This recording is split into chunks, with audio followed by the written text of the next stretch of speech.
We would like to begin our event for today right now. Assalamualaikum warahmatullahi wabarakatuh and a very good morning, ladies and gentlemen.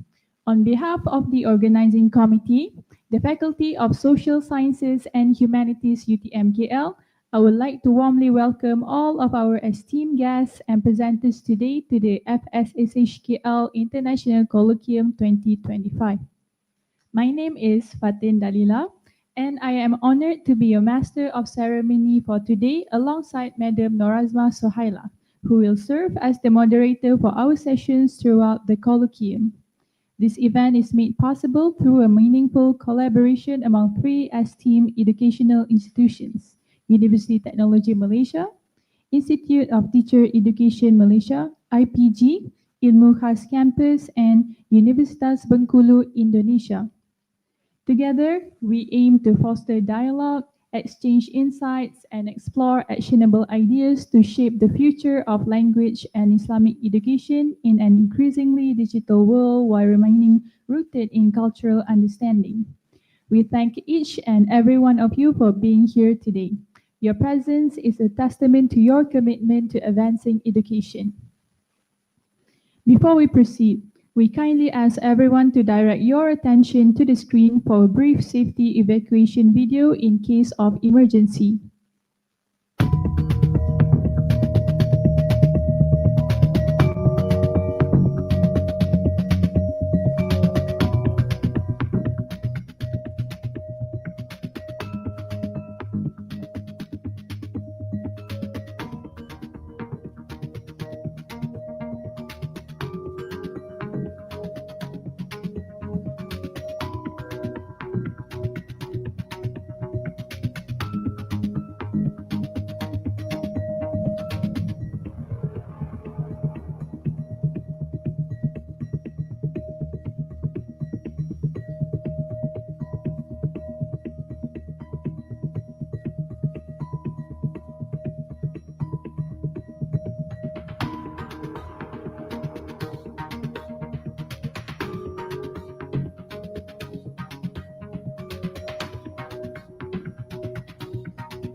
To officially commence today's colloquium, let us rise to honor the national anthems of our two nations.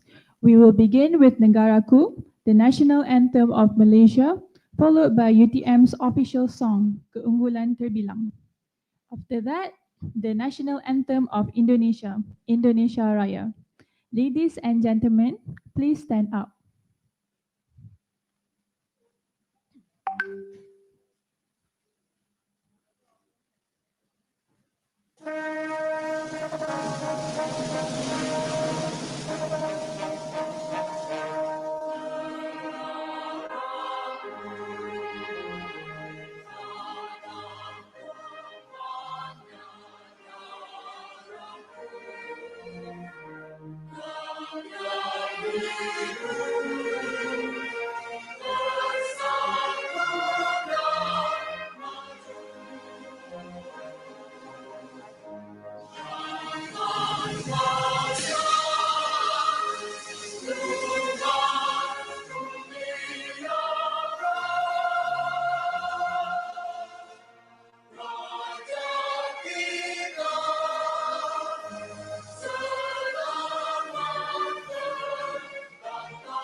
menjulang, keunggulan terbilang, kemaju jaya kita usaha UTM puja letaknya, martabat keilmuan, cendekiawan beriman, cekal bersabar takwa, menara cita-cita. Kami anak kandung UTM Limpur bernaung, usaha kami bukti cintamu, kikau persada ilmu, keazaman, perjuangan, takwa dan iman, ke arah kecemerlangan, pengajaran penyelidikan, penulisan perundingan, perkhidmatan kepada watan, di sini kami berdiri, setia pada janji, bermaruah berbudi bahasa, UTM sanjungan bangsa, UTM sanjungan bangsa.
Ladies and gentlemen, please be seated.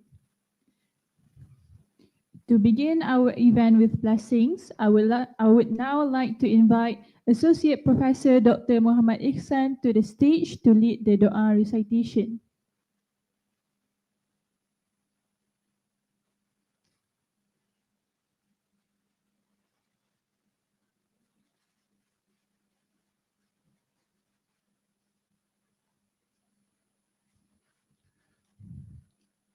Bismillahirrahmanirrahim. Alhamdulillahi Rabbil Alamin. Hamdan tayyiban mubarakan fih, kama yuhibbu Rabbuna wa yarda. Wassalatu wassalamu ala Sayyidina Muhammad wa ala alihi wa sahbihi ajma'in. In the name of Allah, the most gracious, the most merciful. O Allah, Lord of knowledge and wisdom, we begin this FSSH International Colloquium with humility and gratitude. We thank you for gathering us academics, researchers and students from Malaysia, Indonesia and beyond, united in our pursuit of knowledge connection, and collaborations. O Allah, bless this event with sincerity, insight, and meaningful impact. Strengthen the bond between our institution and hearts. Make FSSHKL a beacon of excellence for postgraduate studies and inspire us to share and grow together as a regional academic community. Guide us, of Allah, as we explore innovative teaching methods in English language, sign language, and Islamic studies that respect and respond to our local cultures, values, and needs. Bless our research group under the Language and Islamic Religion cluster at FSSHKL. Grant us success in promoting knowledge in language, intercultural understanding, and Islamic education. Let our efforts be a means of benefit for humanity and source of reward in the hereafter. O Allah, open our hearts and minds today. Let this colloquium be filled with fruitful discussions, noble intention, and lasting collaborations. Accept our work, forgive our shortcomings, and grant us continued strength to pursue truth, knowledge, and virtue. ربنا تقبل منا إنك أنت السميع العليم وتب علينا إنك أنت التواب الرحيم وصلى الله على سيدنا محمد وعلى آله وصحبه أجمعين والحمد لله رب العالمين.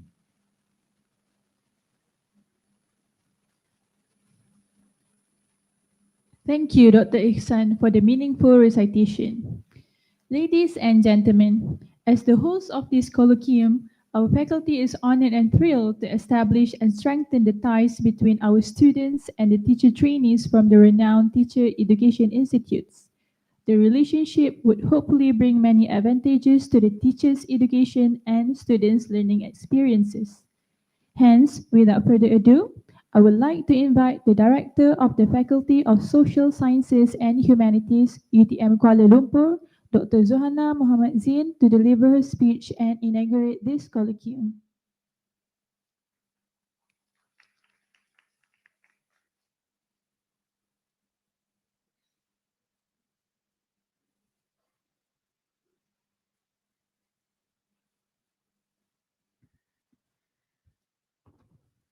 Assalamualaikum and a very good morning to our guests. In the name of Allah, the most gracious and the most merciful, peace and blessings be upon you and warm greetings to all. Respected representative from the Institute of Teacher Education, Campus Ilmu Khas, representative from Universitas Bengkulu and Institute Agama Islam Negeri Churu, I hope I pronounced it correctly. Honorable lecturers, from all, from UTMKL, from the universities, and also from Campus Ilmu Khas, fellow researchers, trainee teachers, and all beloved participants here. First and foremost, let us express our gratitude to Allah the Almighty, for it is with His permission and grace that we are able to gather today in this meaningful colloquium titled FSSH International Colloquium 2025, with the theme Navigating Teaching in the Digital Era, Balancing Culture, Technology, and Innovation. On behalf of the Faculty of Social Sciences and Humanities, University Technology Malaysia, Kuala Lumpur, I would like to extend my highest appreciation and heartfelt thanks to everyone involved, especially our collaborative partners from Malaysia and also from Indonesia, who have made this colloquium a successful academic platform and a valuable regional partnership.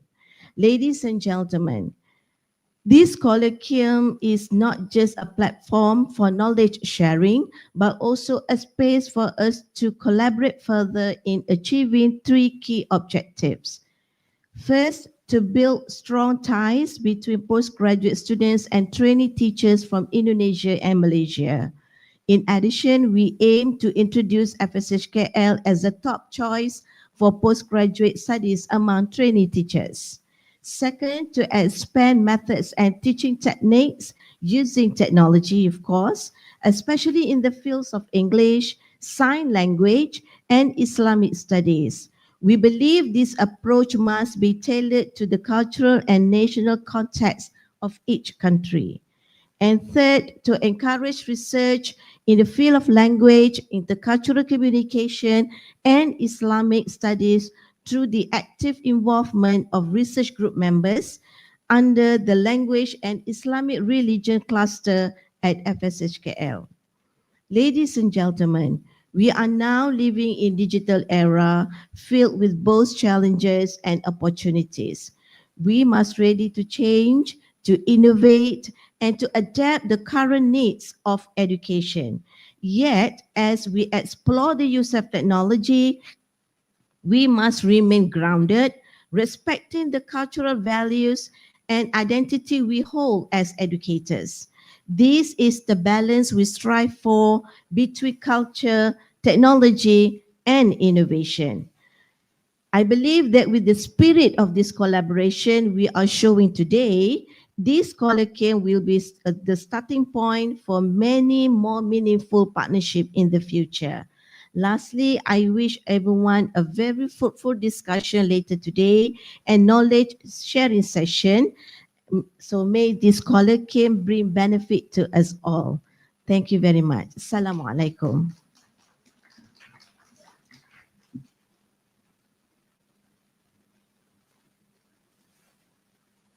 Thank you, Dr. Zohana, for your speech. Now let us view a short corporate video of our University Technology Malaysia.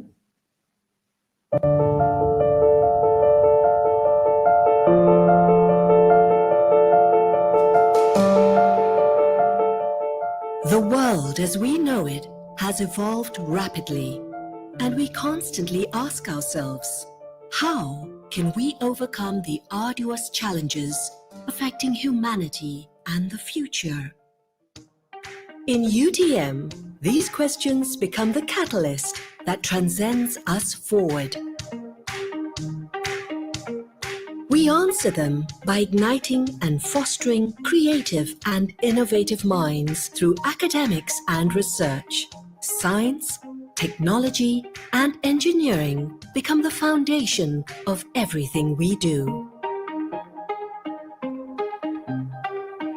Our students are encouraged to question beyond the norm, and learning goes beyond the campus walls.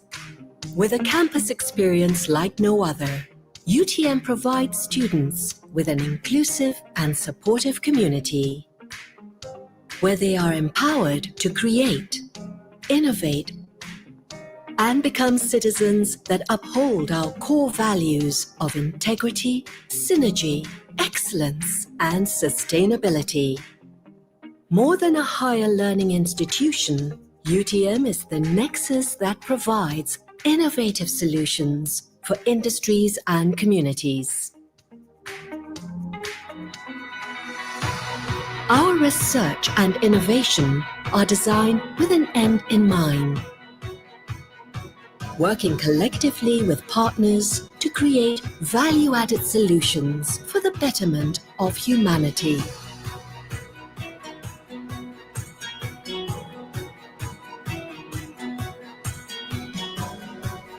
This is carried out through our unique translational research and technology transfer programs.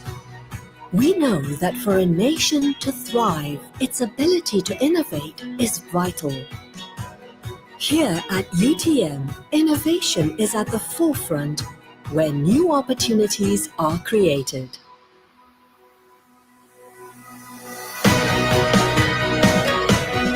Our global presence comprises more than 100 nations through various collaborations, and our alumni have become agents of change and notable leaders locally and abroad. At University Technology Malaysia, we pride ourselves in the questions we seek answers to. For our existence is to solve problems by innovating solutions for a better future through science, technology, and engineering. In the name of God for mankind. Kerana Tuhan untuk manusia.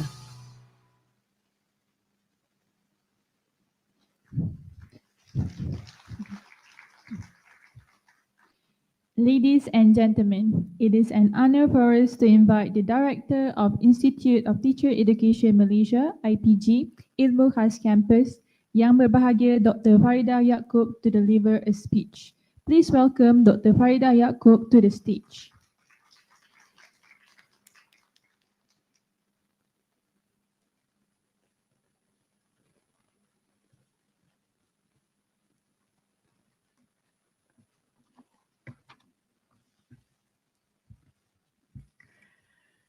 Bismillahirrahmanirrahim. Thank you, our MC of the day, Dr. Zuhana Muhammad, Director, Faculty of Social Sciences and Humanities, FSSH, University Technology Malaysia, Kuala Lumpur. Dr. Nur Hasmiza binti Abu Hassan Sazali, Director, FSSHKL International Colloquium 2025, Navigating Teaching in the Digital Era, Balancing Culture, Technology and Innovation. Professor Dr. Luqman Ashar, Institut Agama Islam Negeri Curup Indonesia. Dr. Paidi Guspuliana, Institut Agama Islam Negeri Curup Indonesia. Madam Jumatul Hidayah, Institut Agama Islam Negeri Curup Indonesia. Distinguished speakers, esteemed colleagues, dear participants and all viewers in Malaysia and those from abroad who are watching live this prestigious event. A very good morning to all. Salam sejahtera, salam Malaysia Madani, salam IPGM peneraju pendidikan guru bertaraf dunia, salam IPGM ilmu khas di hati. In the name of Allah, the most compassionate, the most merciful, Assalamualaikum warahmatullahi wabarakatuh, and a very good morning.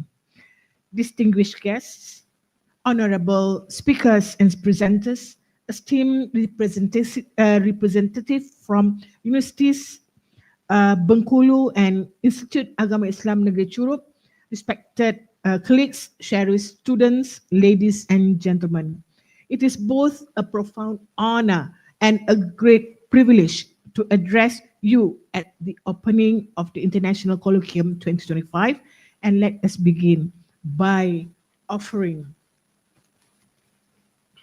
our deepest gratitude to the Almighty for bestowing upon us this opportunity to convene in pursuit of knowledge and collaboration. Allow me also to extend our sincere appreciation to the Faculty of Social Science and Humanities, University Technology Malaysia, Kuala Lumpur, for so graciously hosting the esteemed academic gathering now here in UTM. The theme of this year's colloquium, which I know is Navigating Teaching in the Digital Era, Balancing Culture, Technology and Innovation, resonates deeply with the challenges and aspirations of contemporary education and in an age where digital transformation is reshaping our societies. It becomes increasingly essential for us as educators to navigate the delicate intersection of tradition and innovation with discernment, compassion, and foresight. This international colloquium, uniting IPGM Campus Ilmu Khas, University Technology Malaysia, University of Bengkulu, and Institute Agama Islam Negeri Curup, stands as a testament to the power of transnational academic partnership, and it reflects our shared commitment to knowledge exchange, intercultural dialogue, and the collective advancements of education in a rapidly evolving world nowadays. At IPGM KIK, our vision is to develop educators who are not only professionally competent, but also socially and culturally attuned.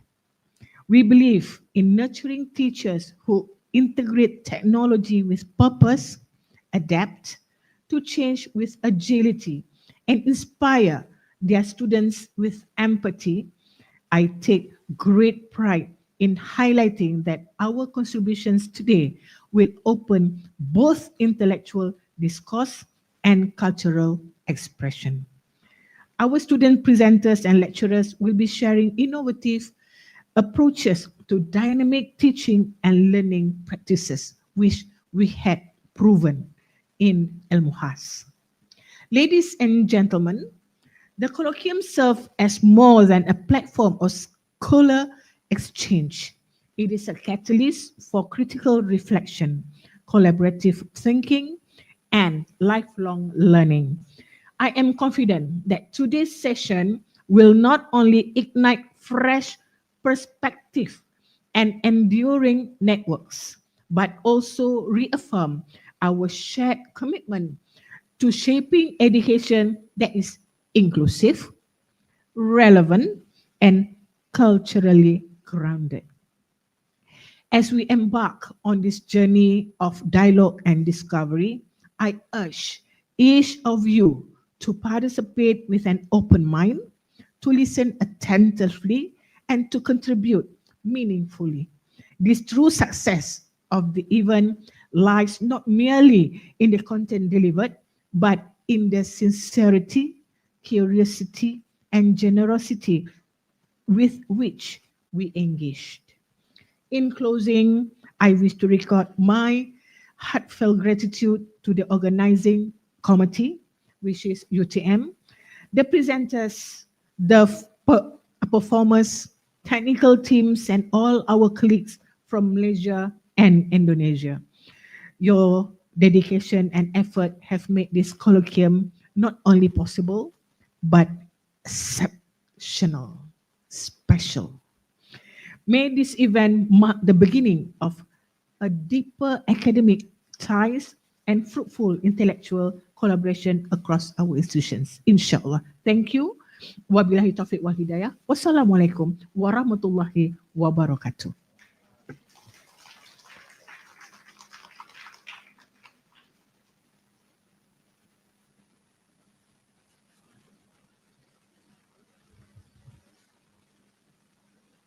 Thank you, Dr. Faridah Yaakob, for the speech. Before we view the corporate video and official song from the Institute of Teacher Education, I would like to invite all of our guests today to stand up.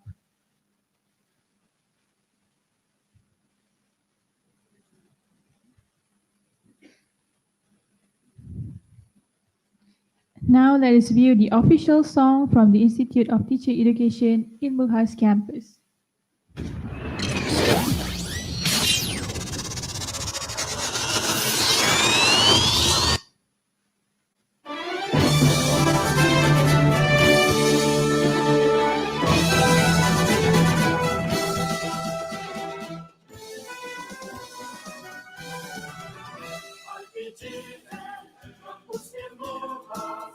Mendidik kami semua dengan ilmu dan pendidikan yang bernilai dan berharga.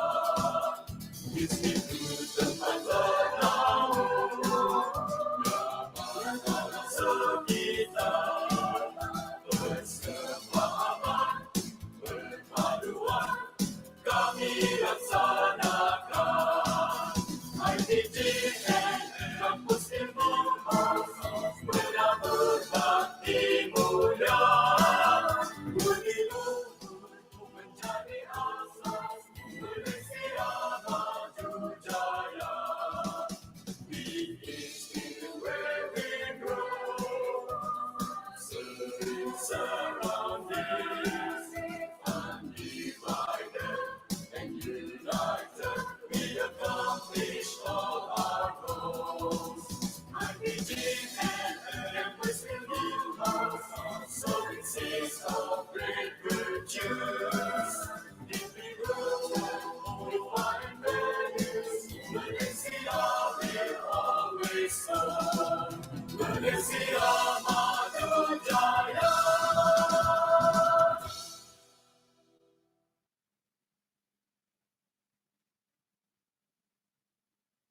Ladies and gentlemen, please be seated.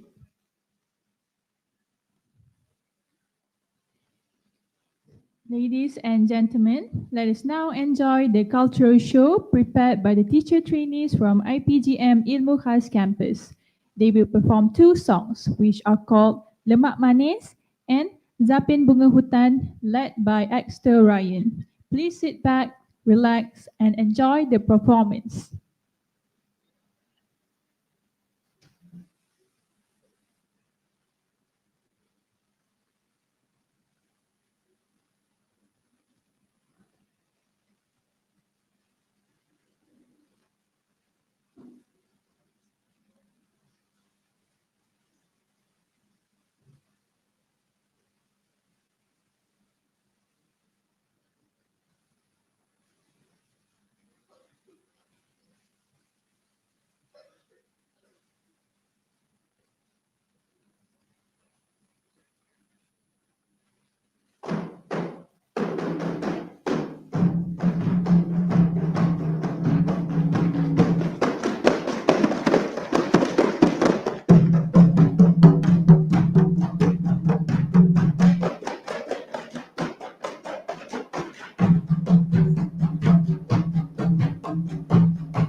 murni, bunga hutan, suci bersih-bersih tidak bernoda.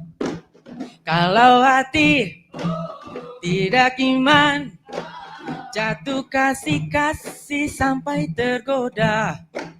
Memang sungguh murni si bunga kasturi, kuntum yang berseri tiap hari. Putihnya bagading, suka nak dibanding, memang sangat elok dipersunting. Indah nian, kembang asli, walau tumbuh-tumbuh tidak berseri. Hati sayang dalam hati, rupa cantik, cantik halus berbudi. Memang sungguh murni si bunga kasturi, kuntum yang berseri tiap hari. Putihnya bagading, bunga dibanding, memang sangat elok dipersunting. Kasih hati, dak sebati, aku rela-rela jiwa melayang. Namun kasih tak diganti, hati sudah cinta dan sayang. Memang sungguh murni si bunga kasturi, kuntum yang berseri tiap hari. Putihnya bagading, suka nak dibanding, memang sangat elok dipersunting.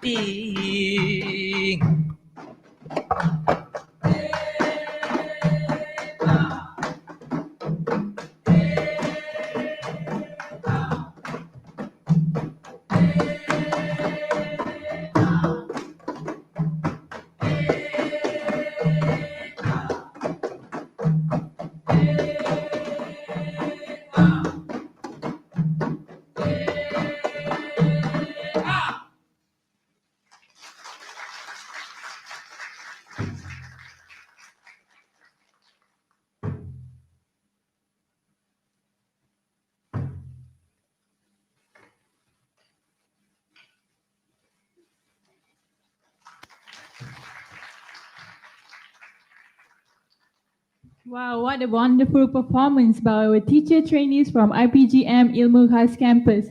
Let's give another round of applause for them.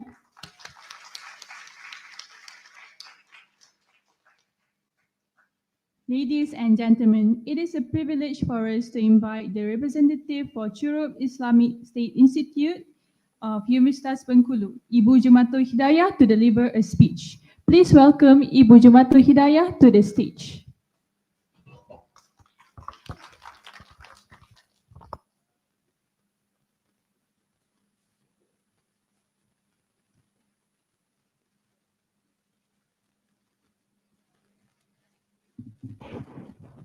Bismillahirrahmanirrahim.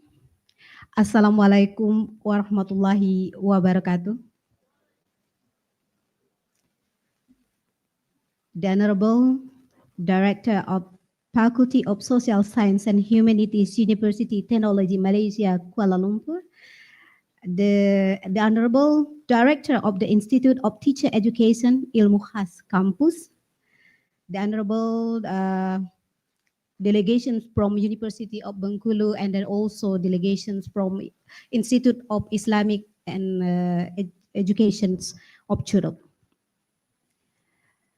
And all distinguished committee members and colloquium participants whom I highly respect in this moment. First and performers, let us praise and thank Allah Subhanahu wa Ta'ala for this, His grace and blessings which have enabled us to gather in this noble academic forum.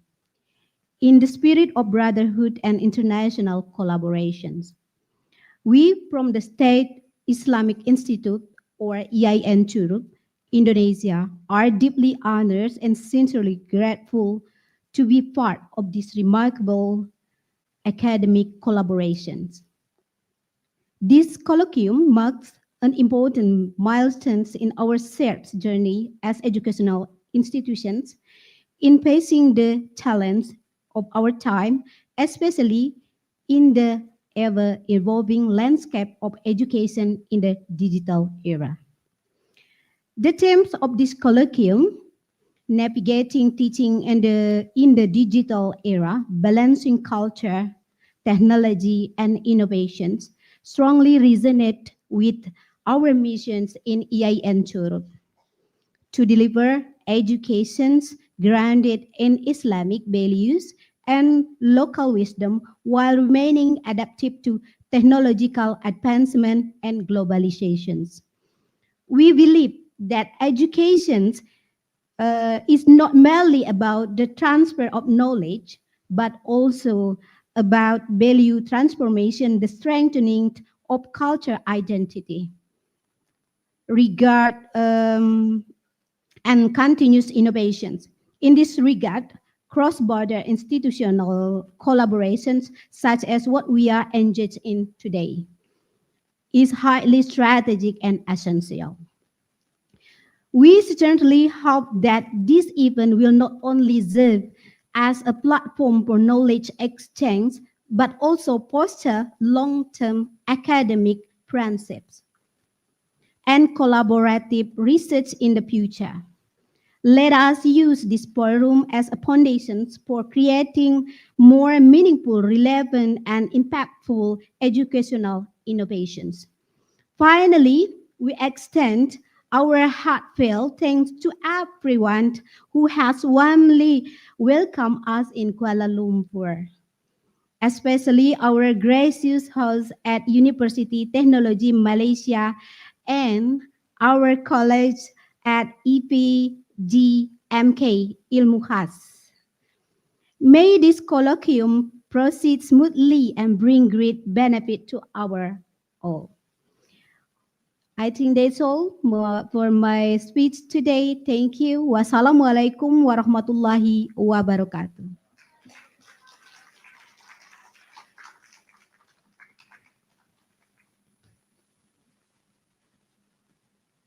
Thank you, Ibu Jumatul Hidayah, for the speech. Let us now watch a short video presentation of Churut Islamic State Institute, IAIN Churut.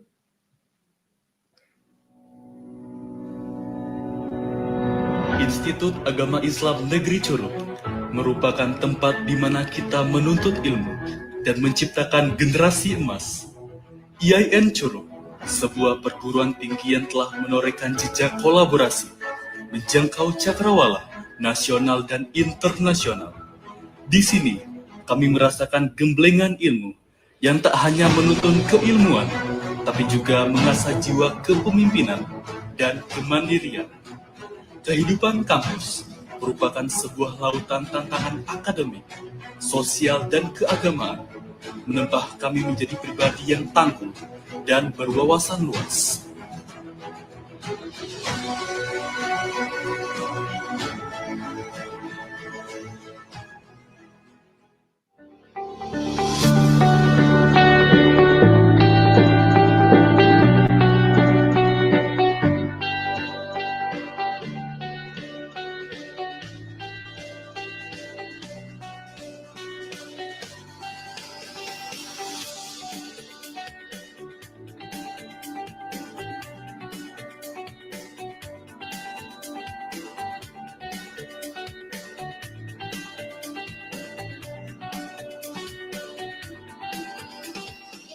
Agama Islam Negeri Churut adalah perguruan tinggi Islam negeri favorit yang berada di Kabupaten Rejang Lebong, Provinsi Bengkulu.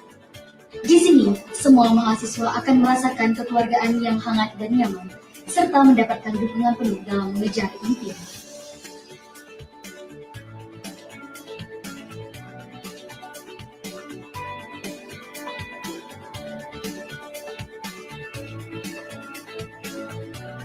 Ya, IAIN Churut memiliki faktor terbaik dalam berbagai bidang dan siap mendidik dan membimbing para mahasiswanya dalam meraih prestasi akademik. IAIN Churut juga memiliki prasarana dan sarana yang dapat menunjang kegiatan mahasiswa dalam belajar mengajar.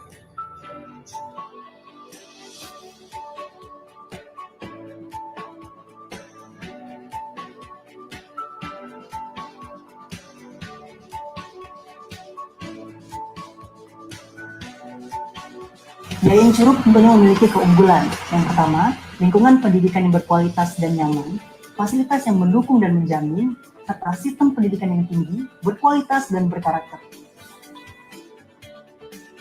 Yayan Curug menawarkan lingkungan kampus yang nyaman dan inklusif. Setiap perbedaan akan dihargai dan dijadikan sebagai kekuatan untuk meningkatkan sikap toleransi mahasiswa.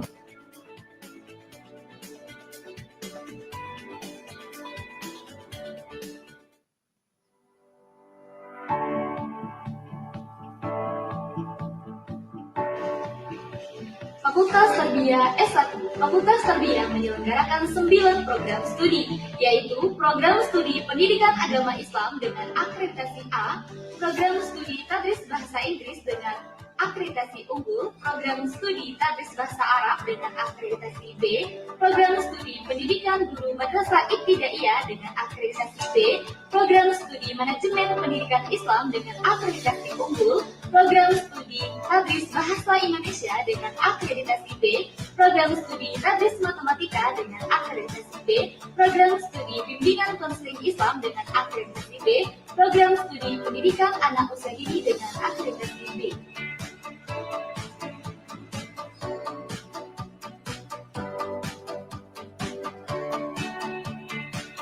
Fakultas Syariah dan Ekonomi Islam memiliki 5 program studi. Yang pertama, Hukum Keluarga Islam dengan akreditasi B. Yang kedua, Hukum Tata Negara Islam dengan akreditasi B. Yang ketiga, Perbankan Syariah dengan akreditasi B. Yang keempat, Ekonomi Syariah dengan akreditasi B. Dan yang terakhir, Hukum Ekonomi Syariah dan akreditasi B.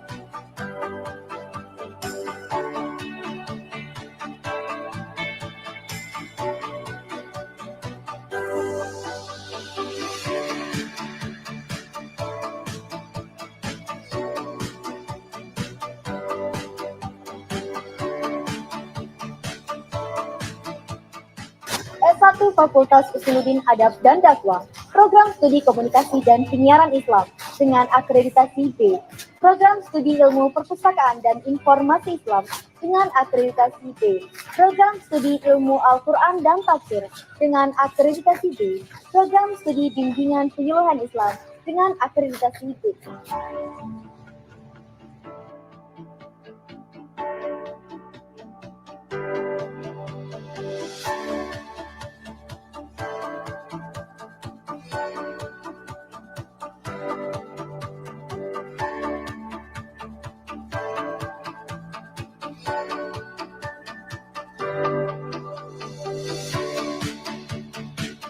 Program S2 Pasca Sarjana, Program Pasca Sarjana Manajemen Pendidikan Agama Islam akreditasi unggul, Program Pasca Sarjana Pendidikan Agama Islam dengan akreditasi B, Program Pasca Sarjana Hukum Keluarga Islam akreditasi B, Program Pasca Sarjana Bimbingan Konseling dan Pendidikan Agama Islam dengan akreditasi B, Program Pasca Sarjana Pendidikan Bahasa Arab dengan akreditasi B. Selanjutnya, Program S3 Pasca Sarjana dengan Program Studi Pendidikan Agama Islam dengan terakreditasi B, Program Studi Pendidikan Agama Islam terakreditasi B.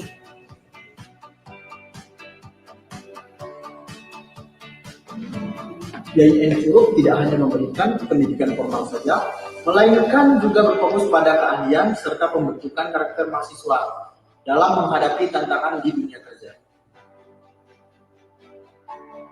Jadilah keluarga dari Kampus Institut Agama Islam Negeri Curug yang selalu mengutamakan kepentingan mahasiswanya.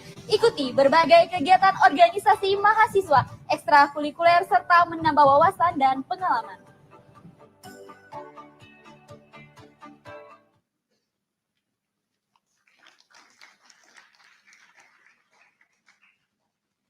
Ladies and gentlemen, let us now enjoy the cultural performance by the students of Curug State Islamic Institute, Yayan Curug.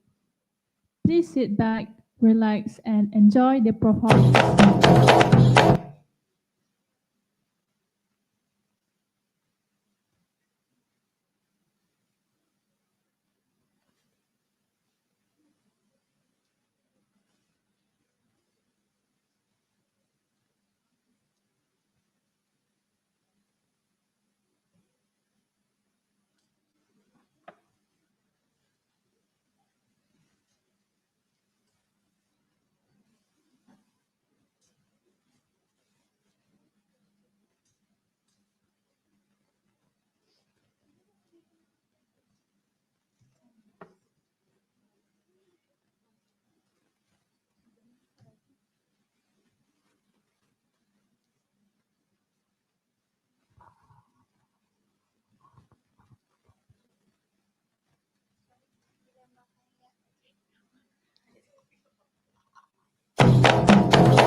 Apalah lagi kini kau banyak kemajuan.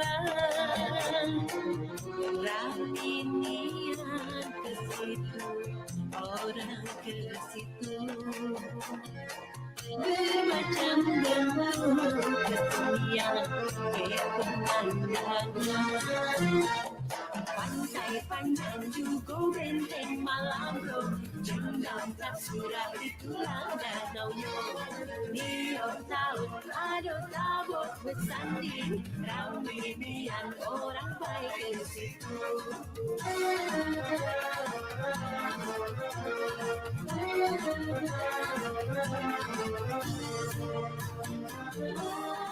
Ada sana gedang kecil tua bujang, apa lagi yang dirantau, janganlah lupa ke tanah kita.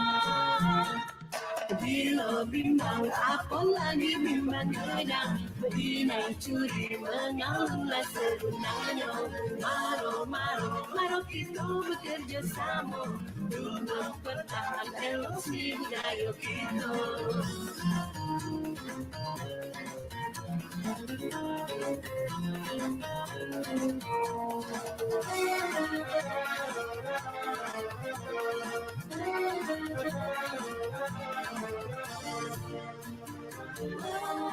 Ayah sana gedang kecil tua bujang, apa lagi yang dirantau, janganlah lupa ke tanah kita. Bila bimbang, apa lagi bimbang gedang, berinai curi mengalah sebenarnya. Maro kita bekerja sama untuk pertahankan elosi budaya kita.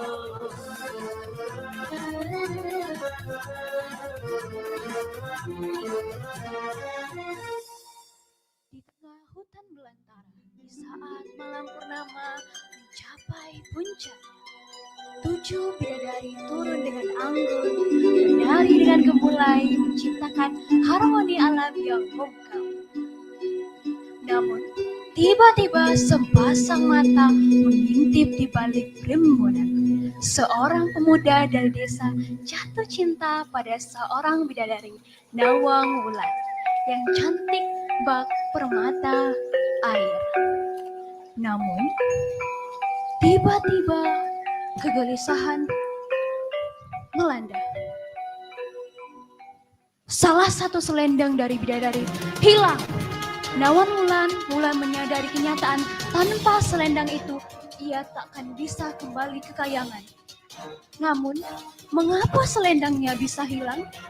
Apakah ini awal dari kisah cinta atau justru petaka yang tak terduga?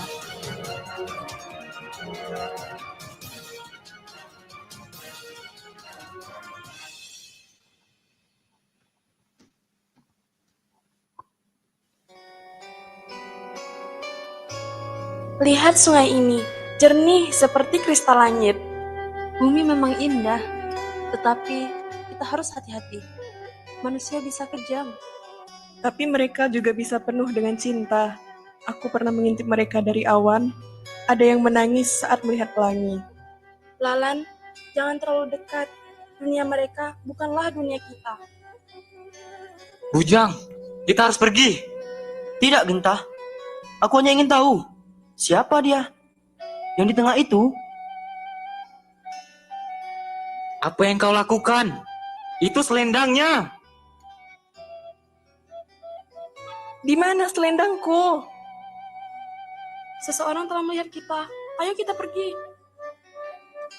Tidak mungkin selendangku hilang. Aku menaruhnya di sini. Apa kau yakin tidak memindahkannya sendiri?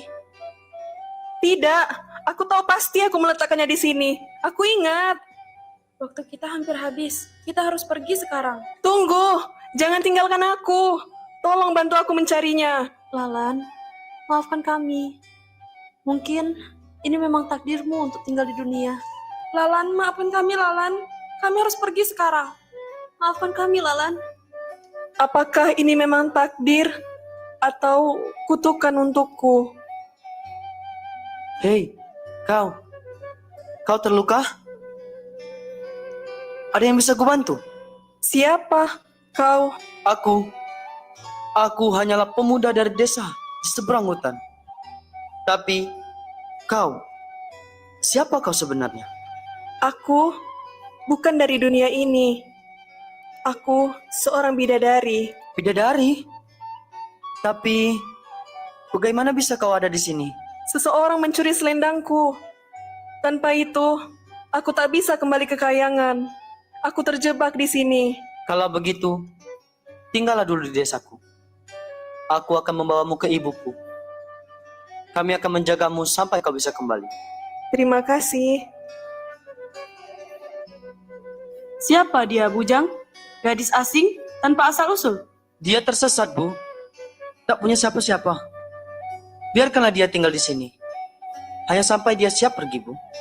Matanya terlalu bersih, seperti air dari dunia lain. Kalau kau yakin, Bujang, maka aku perbolehkan. Tapi desa ini kecil, lidah orang lebih cepat dari angin. Atau dia menyimpan sesuatu? Kau yakin dia bukan pembawa sial? Wari, jangan sembarang bicara. Aku cuma bilang, kalau semua orang di desa mulai bicara, jangan salahkan aku. Dengar-dengar dia datang dari kabut. Ada yang tahu kapan dia masuk dan dari mana asalnya. Apakah kamu tahu gosip yang beredar? Katanya dia bidadari. Wajar saja dia cantik kalau dia seorang bidadari. Kita lihat saja seberapa lama kedamaian ini bertahan. Aku tak pernah merasa seperti ini. Setiap pagi di sini terasa baru. Tapi tetap saja, hatiku gelisah. Karena selendangmu? Bukan hanya itu. Seperti ada yang disembunyikan dariku. Sesuatu yang tak beres. Seperti kabut yang belum menghilang. Aku minta maaf kalau aku tidak bisa menjawab semua kegelisahanmu. Aku hanya tahu satu hal. Aku ingin kau tetap di sini.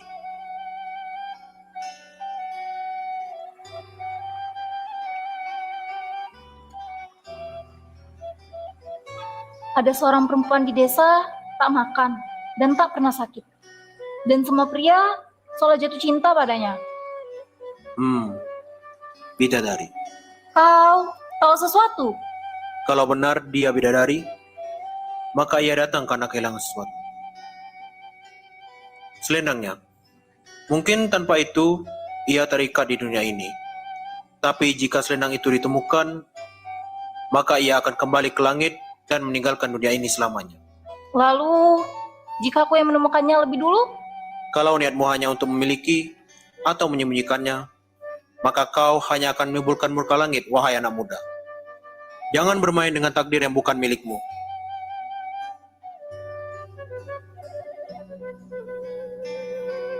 Lalan, nanti kalau sempat, tolong bersihkan rumah ya.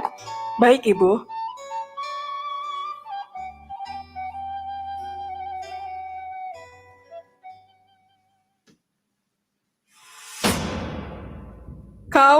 Kau menyembunyikannya selama ini? Aku hanya takut. Jika aku kembalikan selendangmu, kau pasti akan pergi. Kau menahanku di dunia yang bukan milikku. Cinta seharusnya bukan penjara, Bujang. Tapi aku mencintaimu. Setiap hari bersamamu adalah keajaiban yang tak ingin kulepas. Dan karena itu kau menyembunyikan kebenaran. Lihat, ada cahaya aneh di rumah Bujang. Seperti kilauan bintang jatuh. Benar. Aku lihat juga ada sosok perempuan menghilang begitu saja di balik kabut. Ini bukan hal yang biasa. Kita harus tetap waspada. Jangan sampai murka langit jatuh pada kita. Apakah itu benar bidadari yang selama ini diceritakan? Lalan, kau akan pergi, bukan? Aku harus kembali ke langit. Tapi aku tak akan pernah melupakan bumi ini.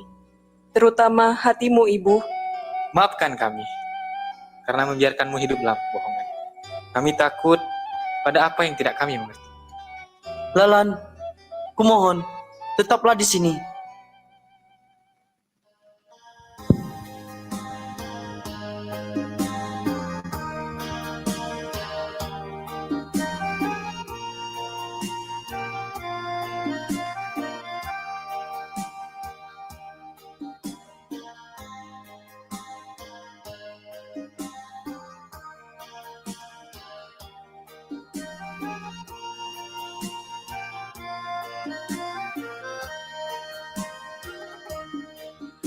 Oi lalan bele, oi lalan bele, lalat bele. Oi lalan bele, oi lalan bele, lalat bele. Kemak bolo si depan nang au kemek tawa silih berdua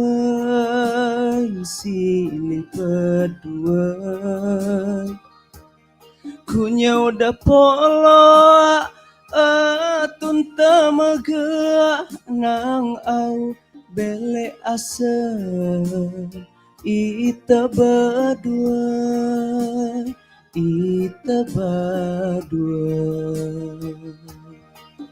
oi lalan bele, oi lalan bele, lalat bele. Oi lalan bele, oi lalan bele, lalat bele.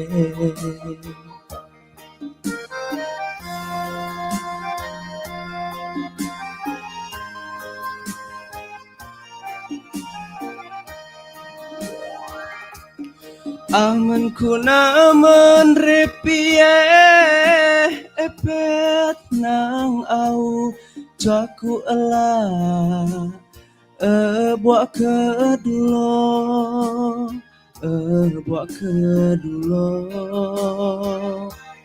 aman kunaman hidup yo pesat nang au jaku ela tuun mai dunia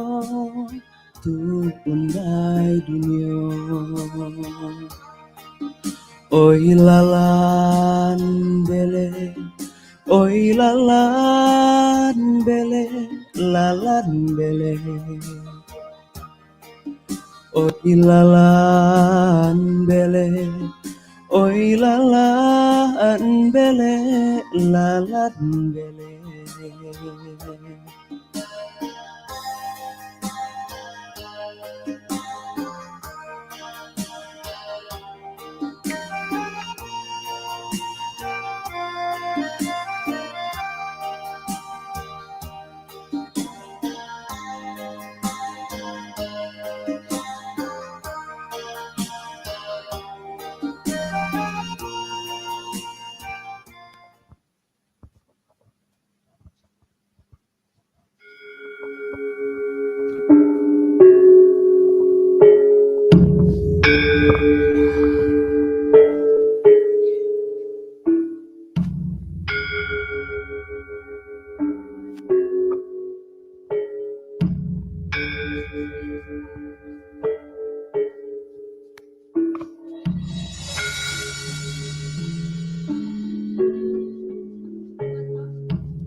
Dua wajah berdampingan, tapi ada jarak yang tak tergambar oleh warna.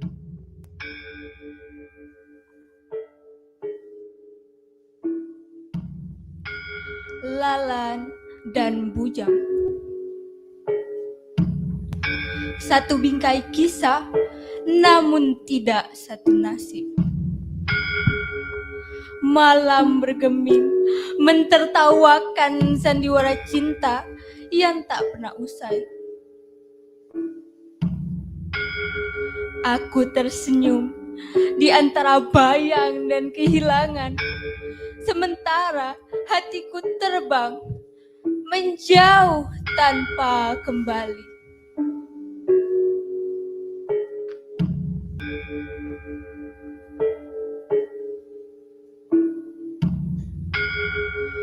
Oh bujang, benda kau munyin selindangku. Kau pun coba bertanya, uku lak tinggal jana cuangan kau. Kau paksa uku hidup nak bumai. Dah hal hatiku, masih nak lengit. Oh lalan, belek bah walaupun cuma debat. Uku menyesal, uku salia malek cara. Nekerku, cinta pacak jenago ngen paksoan. Tapi cinta sejati, cuanam nepaksa.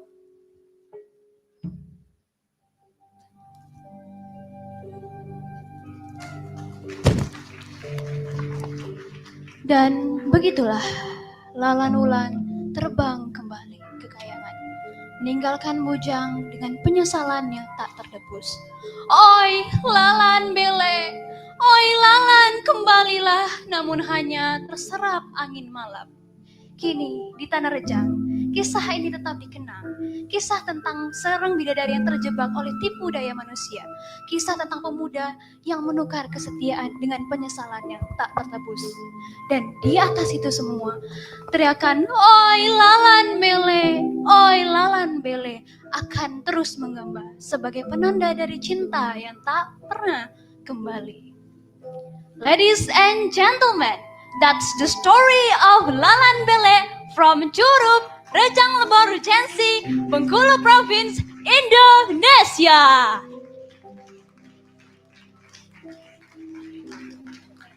Thank you for watching.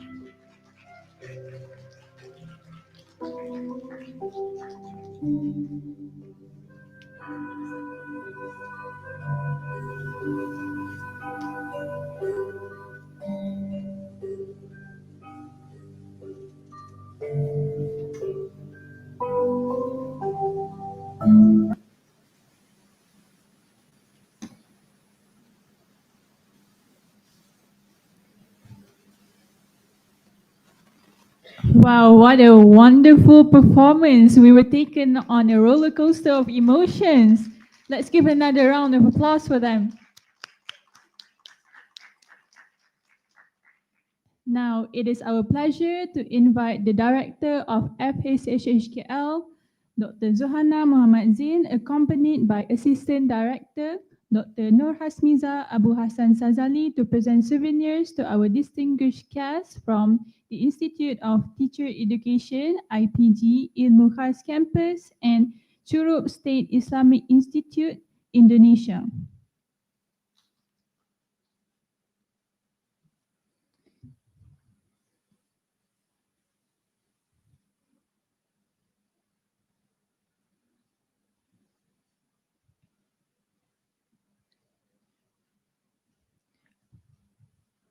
First, we would like to invite the Director of Institute of Teacher Education Malaysia, IPG Ilmu Khas Campus, Yang Berbahagia Dr. Faridah Yaakob, to receive the souvenir.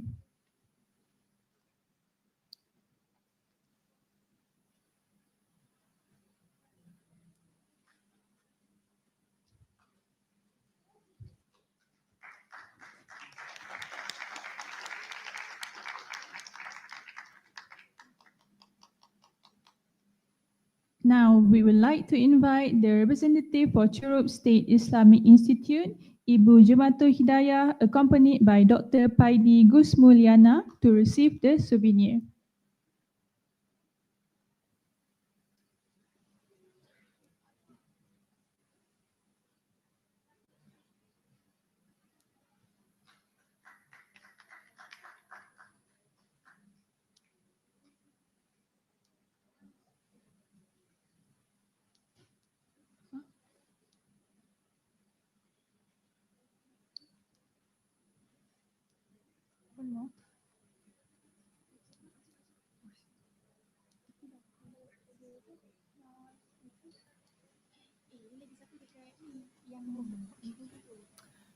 Okay.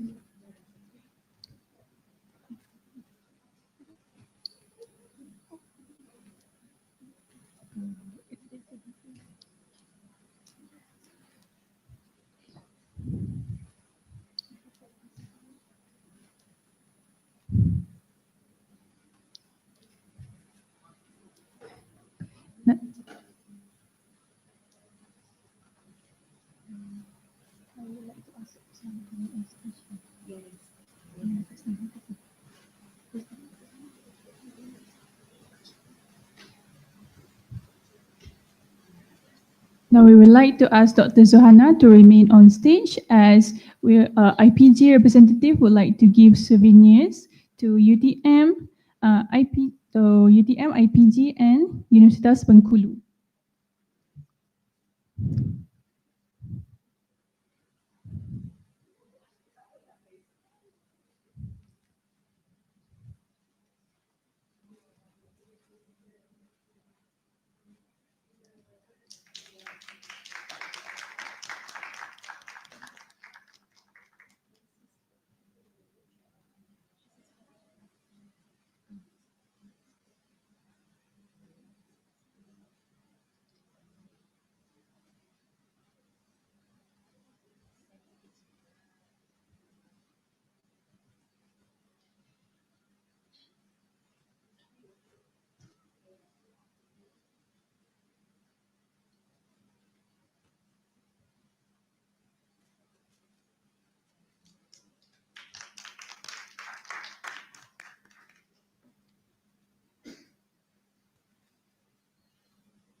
Our guests, please be seated. To keep the memory of today's event, let us all have a group photo. So get ready with a huge smile, everyone.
All of our guests, please move to the middle of the hall here as we will take the picture right in the middle of the hall.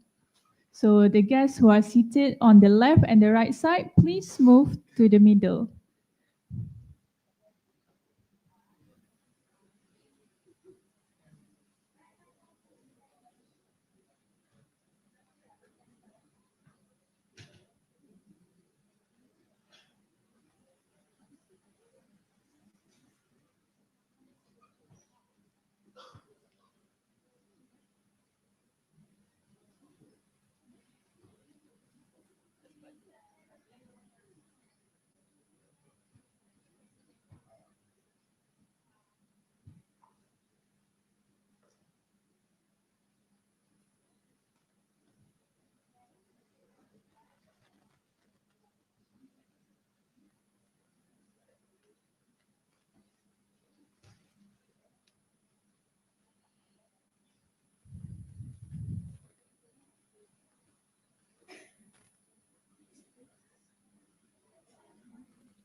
Now we will continue with the second session, intellectual discourse, and I will hand over to our moderator, Madam Norazma.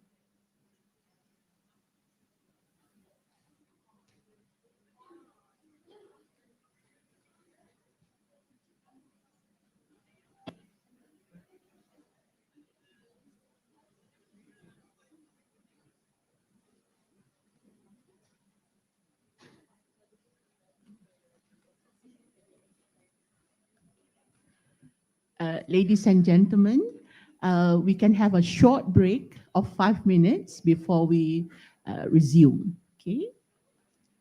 Yeah, maybe you need to use the bathroom.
Testing.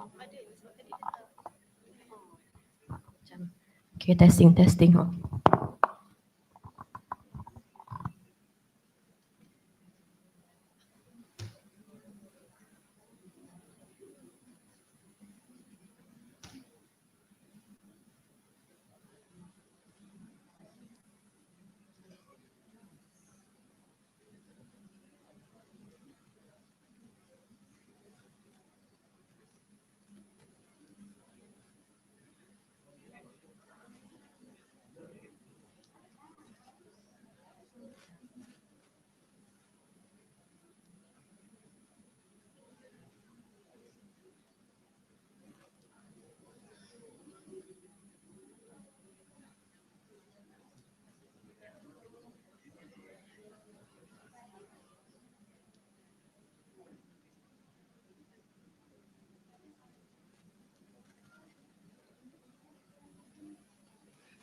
Assalamualaikum and good morning, ladies and gentlemen.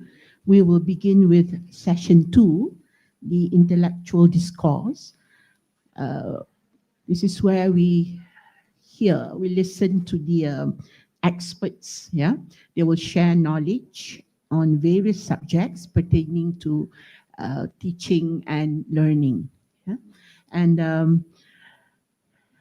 without further ado, let us lend our ears to Dr. Nur Hasmiza binti Abu Hassan Sazali.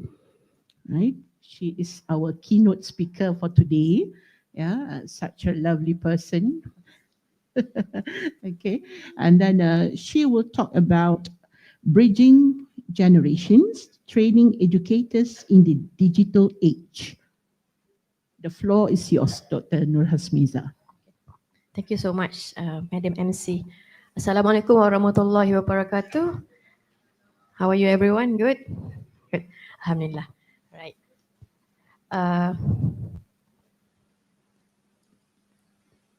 To all future teachers, this is the scene that you're going to have teaching. Do we have future teachers here? We do, right? Okay.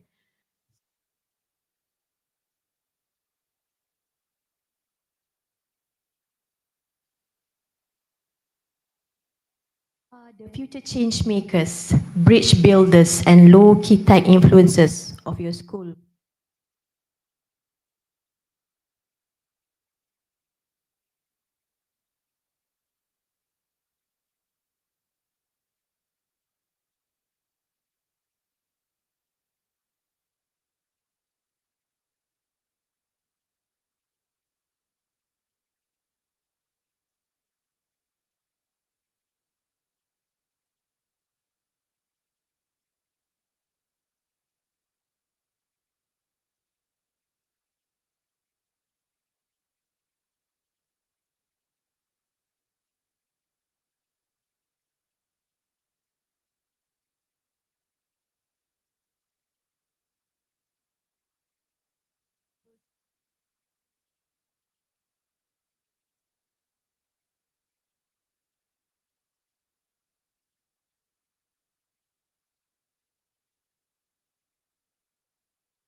into teaching.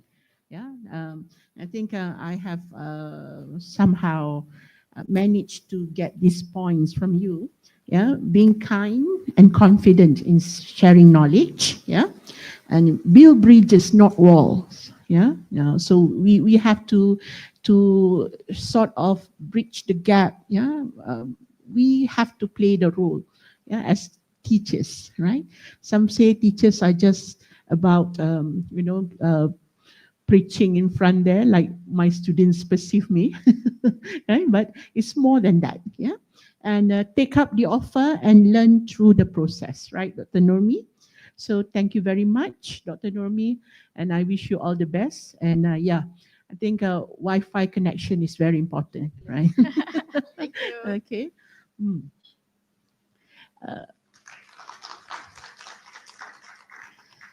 Next, we will have our panel presentation. And the first panel presentation will be Madam Aliza Alwi from Jabatan Bahasa, IPGM Kampus Ilmu Khas Kuala Lumpur. Please welcome Madam Aliza. And the title of her presentation is The Digital ELT Classroom, Understanding Cultural Differences and Managing Challenges.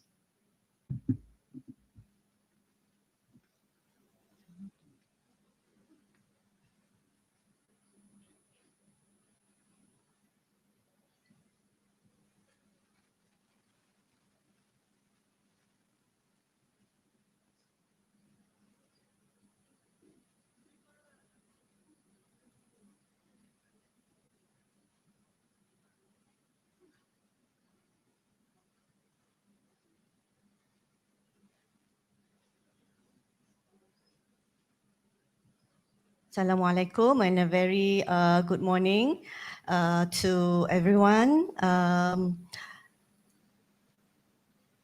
What I'm going to talk about today, we'll use words from Dr. Nomi, walls, bridges, okay? So we are going to look at the digital ELT classroom, understanding cultural differences and managing challenges. So let's look at the word classroom. When we talk about classroom, what do we imagine?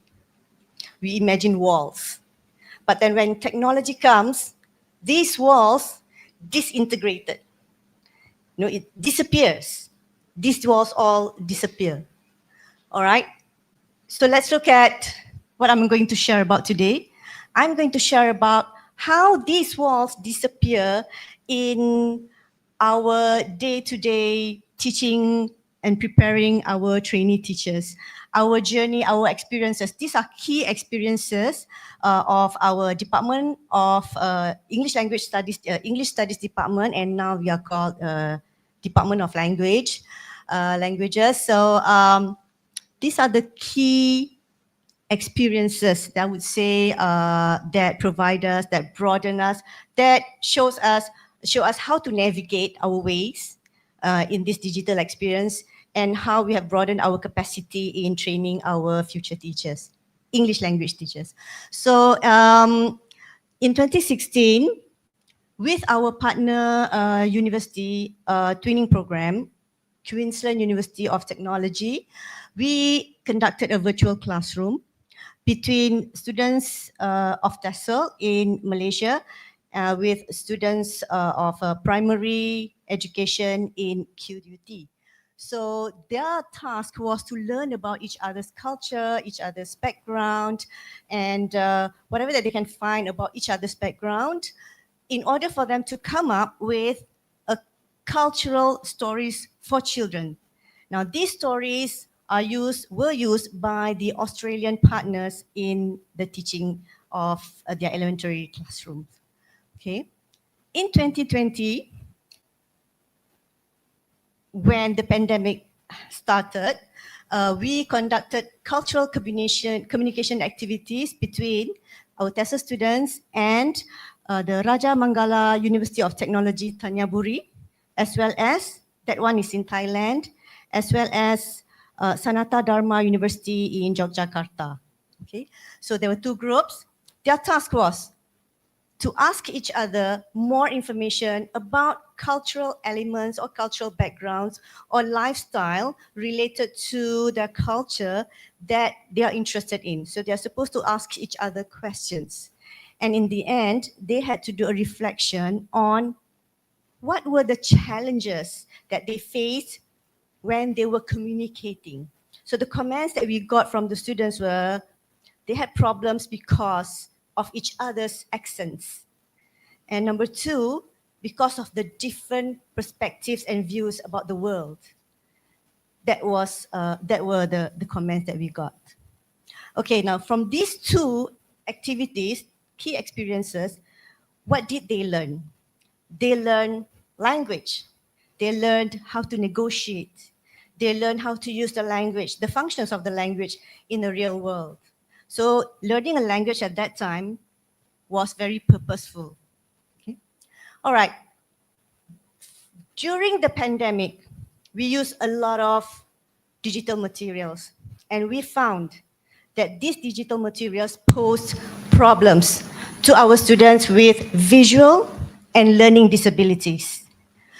So from then on, we tried to learn, we found out, and we learned to make our digital materials more accessible and to provide a better learning environment for our students with disabilities using UDL, the Universal Design for Learning Framework. So we learned this from a senior designer from the Upper Iowa University in the United States of America. And we created, based on our experience and what we have learned, we actually came up with a handbook called Creating and Using Accessible Instructional Materials that we shared with our colleagues and also our students. Next, in 2023, we began to think, we are very excited about all these digital materials. We are very excited about this technology, but we must not be obsessed with them. We need to make learning for our training teachers and also the primary students blended. Blended learning provides more rich learning environment for our pupils and also our students. So we started again our outreach programs. We used to have outreach programs before the pandemic. So after the pandemic, we began to start our outreach programs again. But this time, what we did was, we in 2023, we chose two schools, one school in KL, an urban school, and another school, an Orang Asli school in Kuala Lumpur. Just to show the students, to get them to compare the different backgrounds of pupils in Malaysia. So what they found was, they had to modify their materials. They had to learn about the pupils' culture from the teachers before they actually went out to the school. They had to modify the materials. Even then, when they went to school and they carried out their activities, they found that the responses from the pupils were different from what they had expected earlier. So using this knowledge and using these experiences, they came up with digital innovations in teaching and learning. So all these materials that you see here, they are not available on this PowerPoint, but you will be able to have a look at them at the exhibition outside later. Okay. All right. So what did they learn? Oh, sorry. So what did they learn? In the end, this is what they learned. Not only language. It's more than literacy, it's more than language, it's multiliteracy, which is a very, very essential skill that you need nowadays. They learned, of course, digital literacy. They are digital natives. Critical literacy, because they have a lot of information as they communicate with people from around the world, from the places, from the universities, from other students. They shared a lot of materials. They have to be very, very critical in order for them to choose which information is beneficial, which information are good for them. And multicultural understanding or multicultural literacy. So this is how we navigated our ways, and this is how we see digital technology can bridge understanding between cultures. Thank you very much.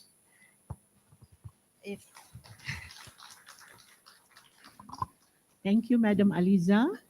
Yeah, I think we learned that make the walls disappear through various platforms, yeah, in managing the challenges and differences. Yeah, and then well, like Madam Aliza has shared with us just now, interesting activities for teachers to explore and students to experience. And we should have that future teachers. Yeah, remember that. Yeah, we have interesting activities for teachers to explore and for our students to experience. And challenges are unavoidable. Yeah, we cannot run away from challenges, but what we need to do is to turn them into opportunities, right? Okay, thank you very much, Madam Aliza. And our second panel presenter is from Institut Agama Negeri Curup Indonesia. Let me welcome Professor Dr. Luqman Asha. And the title of Professor's presentation is Management Transformasi Pendidikan di Era Milenial. Silakan, Prof.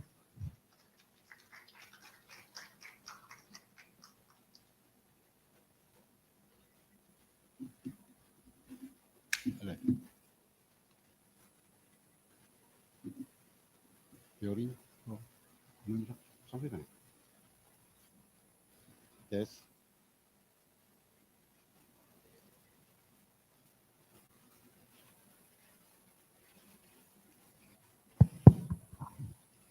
Izin materinya sudah dikirim kemarin?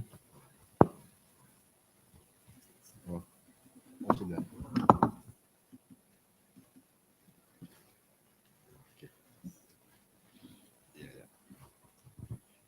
Okay, thank you, ladies and gentlemen. Dan saya mohon untuk kali ini supaya tidak banyak salah, saya berbahasa Indonesia saja. Mohon izin ya. Baik, bismillahirrahmanirrahim. Assalamualaikum warahmatullahi wabarakatuh. Bapak ataupun Ibu Direktur of the Faculty of Social Science and Humanity UTM Kuala Lumpur yang kami banggakan, yang kami hormati. Kemudian Ibu Direktur of IVGM Kampus Ilmu Khas yang tadi sambutan, narasumber terdahulu yang cantik, yang bagus, Ibu Dr. Nur Hasmiza dan Ibu Aliza binti Alwi, sahabat kami dari Curup, Ketua Prodi, Ibu Jumatul Hidayah, Doktor, kemudian Ibu Dr. Faidi sebagai pembina mahasiswa, Bapak Ibu dosen, dan seluruh kru daripada UTM yang kami hormati, dari AIN dan mahasiswa yang hadir yang kami banggakan. Izinkan kami menyampaikan ke satu materi, manajemen transformasi pendidikan era milenial. Kita menghadapi kegalauan dan perubahan yang luar biasa. Anak-anak sangat amat tergantung dengan digital ataupun gadget. Berbeda dengan zaman kita, begitu ditanya jawab, urusan salah nanti. Kalau anak sekarang cari HP dulu baru jawab gitu kan. Maka kita itu. Saya membuat pantun dari Indonesia ke Malaka, bagus selaras ceria mentari. Kami bahagia di Universitas Teknologi Malaysia, kampusnya luas, indah, rapi dan bersih. Luar biasa ya. Kita bangga. Ada tambahan pantun Bapak Ibu yang kami hormati. Saya tuh hobi bikin pantun ya. Ini yang berikutnya. Ada kumbang di Bukit Sunur, rumah kaca, ada bunga. Betapa senang kami melihat Kuala Lumpur, kotanya indah, ceria, sangat tertata. Baik, kehabisan pantun nanti ini ya. Bersumber dari Al-Quran tentunya Bapak Ibu sudah hafal. Ya ayyuhallazina amanu taqullaha wal tanzur nafsum ma qaddamat lighad. Hai orang-orang yang beriman dan bertakwa, hendaklah kamu siapkan apa yang kamu lakukan hari esok. Mempersiapkan diri, menyiapkan RPP dan sebagainya. Kalau kita dosen ya, itu dipersiapkan. Lihat situasi mahasiswamu gimana gitu ya. Nah itu ayat yang kedua, ud'u ila sabili rabbika bil hikmah wal mau'izatil hasanah ila akhir. Ajaklah mahasiswa dan kita semua itu jangan dikasih beban berat, gembira, senangkan hatinya, bergurau dan bercanda. Nah kalau saya ngajar Bu, sesi pertama itu diajak gembira, nyanyi dulu dan sebagainya, baru serius ya. Sudah tuh di ujung nanti ditambah lagi gitu. Baik, itu pacar saya masih muda dulu ya. Oke, yang kedua, ini gaya-gaya milenial ya. Jadi kita sibuk dengan alam kita sendiri-sendiri. Kadangkala tidak ingat tetangga dan keluarga. Nah ini sebagai dasar aja, generasi milenial itu adalah generasi yang dekat dengan digital. Hidupnya mati dan tidak bergerak tanpa teknologi. Itu intinya ya. Berikutnya, teori Fishbone menyebutkan komponen utama dalam pembelajaran bukan hanya dosen saja. Tetapi ada komponen lain, ya seperti mahasiswa, bahan ajar dan sebagainya, pendukung, dan semua itu yang memegang kunci adalah dosen. Ya. Jadi dosen adalah pemegang kuncinya yang di bawah sekali ini. Adapun yang lain adalah sebagai pendukung. Jadi dosen penting bagaimana mengarah. Sudah lihat kondisi ini kita robah sedikit begitu. Nah ini dosen profesional, dosen kami jelaskan, semuanya sudah tahu. Ya mencapai daripada RPP kita, ya tidak perlu panjang kami jelaskan, mungkin di sini. Ya. Manajemen transformasi pendidikan di era milenial. Dosen profesional adalah memiliki keabadian atau kepribadian yang utuh, kemudian dosen yang harus bermoral dan beriman, lalu lebih berikutnya adalah dosen yang mempunyai aktualisasi diri yang tinggi, dosen yang mampu berkomunikasi dengan baik, dan berikutnya dosen harus disiplin. Nah ini yang terbanyak kalau daerah kami Indonesia itu disiplin ini masih agak kurang. Tapi di Malaysia beberapa kampus yang kami kunjungi, kalau saya sudah berapa ya, 6 kampus rasanya dikunjungi gitu. Waduh disiplinnya itu luar biasa, termasuk di sini tadi ya gitu. Nah jadi ini kunci sekali gitu ya. Kemudian yang kelima, dosen dituntut untuk terus, nah yang kelima nih, belajar agar pengetahuan tetap segar, tidak boleh berhenti belajar. Tapi sayang, kayak saya udah 65 tahun ini Ibu, kemampuan belajar dan ini agak sudah mulai berkurang gitu ya. Yang lain tidak perlu kami sampaikan mungkin ya. Ya kualitas penting, kemudian belajar harus ada perubahan.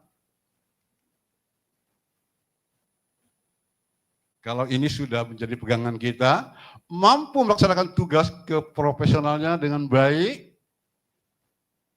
ya mampu meneruskan, melihat perkembangan sesuai dengan bidang yang kita ajarkan, kemudian mampu menguasai, mampu merancang, mampu melaksanakan, mampu mengevaluasi, mampu mengembangkan.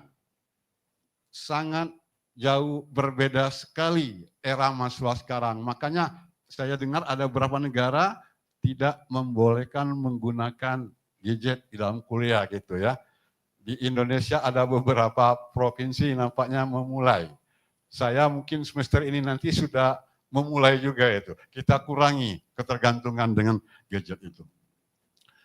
Ya ini tidak perlu. Keterlibatan mahasiswa.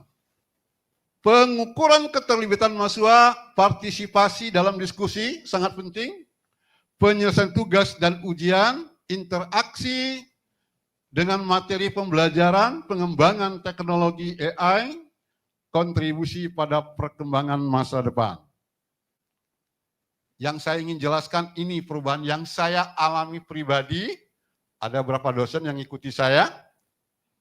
Setelah RPP disusun, jadwal mengajar sudah kita rapikan, materi sudah demikian, ketika mulai diskusi, mahasiswa itu dibagi tugas, ada yang menjadi moderator, ada yang menjadi notulen, ada yang menjadi kameramen, ada yang pemakalah, itu semuanya diberi nilai, Bu. Kalau dia sebagai moderator bintang 10, kalau dia pemakalah bintang juga 10, kalau dia pakai PowerPoint adalah panah ke atas itu, lambangnya yang di bawah. Kemudian kalau ada kelebihannya, yang bertanya tanda tanya, yang membantah tanda seru. Siapa yang duluan mendapat nilai 100, dia peringkat pertama di kelas itu pada semester itu. Kalau 40 rankingkan aja dia 40. Dengan demikian antusias mahasiswa itu berebut untuk menjadi petugas, berebut untuk mencapai angka 100 itu. Itu yang 01 itu dia duluan mendapat peringkat 1 di kelas itu. Nah, sehingga dengan rebutan itu yang bertanya berebut, yang menjawab berebut, yang ingin pertanyaan berebut, dikasih nilai semuanya. Siapa yang bisa memimpin lagu Indonesia Raya? Saya, Pak. 20 nilainya. Siapa yang bisa membaca ayat Al-Quran, ayat kursi? 20 tambahannya gitu ya. Jadi semuanya diberi nilai sehingga mereka antusias, multitalenta. Siapa yang bisa berpuisi? Begitu kan? Itu gaya saya, Pak. Ya. Oke, jadi ini makanya ada peringkat 1, peringkat 10 yang kasih merah itu peringkat dia. Sehingga mereka antusias, dia tidak sibuk dengan HP saja. Dia sibuk ingin memberi jawaban. Ketika ada kawannya bertanya, si A menjawab, yang lain menambahkan, semuanya dapat nilai begitu. Ini sistem saya menilai ya. Oke, ya 10 faktor sukses. Saya pikir ya semua kita sudah memahami ini, karena dibatasi 7 menit ya. Saya pikir cukup itu yang dapat kami sampaikan. Habisnya masih banyak ya. Oke, tidak perlu. Ya, tuntas. Intinya, dosen mengubah cara mengajarnya, mahasiswa dituntut aktivitasnya di dalam perkuliahan. Sebagai pantun penutup, ya, pasar ikan beli rempah, buah lontar pendam di meja. Besar harapan kami semua agar keluarga besar UTM bisa ke Indonesia. Impian punya kekasih, cukup sekian, terima kasih. Wassalamualaikum warahmatullahi wabarakatuh. Waalaikumsalam Bapak. Aduh, Bapak ni bisa berpantun, ya, bisa menilai. Ya. Jadi ya Bapak Profesor Luqman benar ya, kegalauan ada di mana-mana ya. Waktu ini kita sebagai pendidik ya, harus bijak menangani perubahan dengan baik, dan kaedah pengajaran dan pembelajaran juga harus seiring perkembangan semasa. Ya. Bapak sudah menjual, maka saya perlu membeli. Tapi maaf ya Pak, satu rangkap saja. Indonesia negaranya sangat indah, rakyatnya baik juga mulia. Terima kasih Bapak atas pujiannya. Besarlah hati kami di sini menerimanya. Ya, yang baik-baik juga kami doakan ya untuk rakan-rakan pendidik di Indonesia, dan insya-Allah ya kalau ada uangnya, ongkosnya, maka kami ke sana. Right? Thank you very much, Professor Luqman. Right now, let us listen to the third presenter. Yeah, the title of the presentation is Curriculum Innovation in Action, Empowering EFL Learners Through Digital Tools and Cultural Integration. Let us welcome Ibu Jumatul Hidayah from Institut Agama Islam Negeri Curup, Indonesia.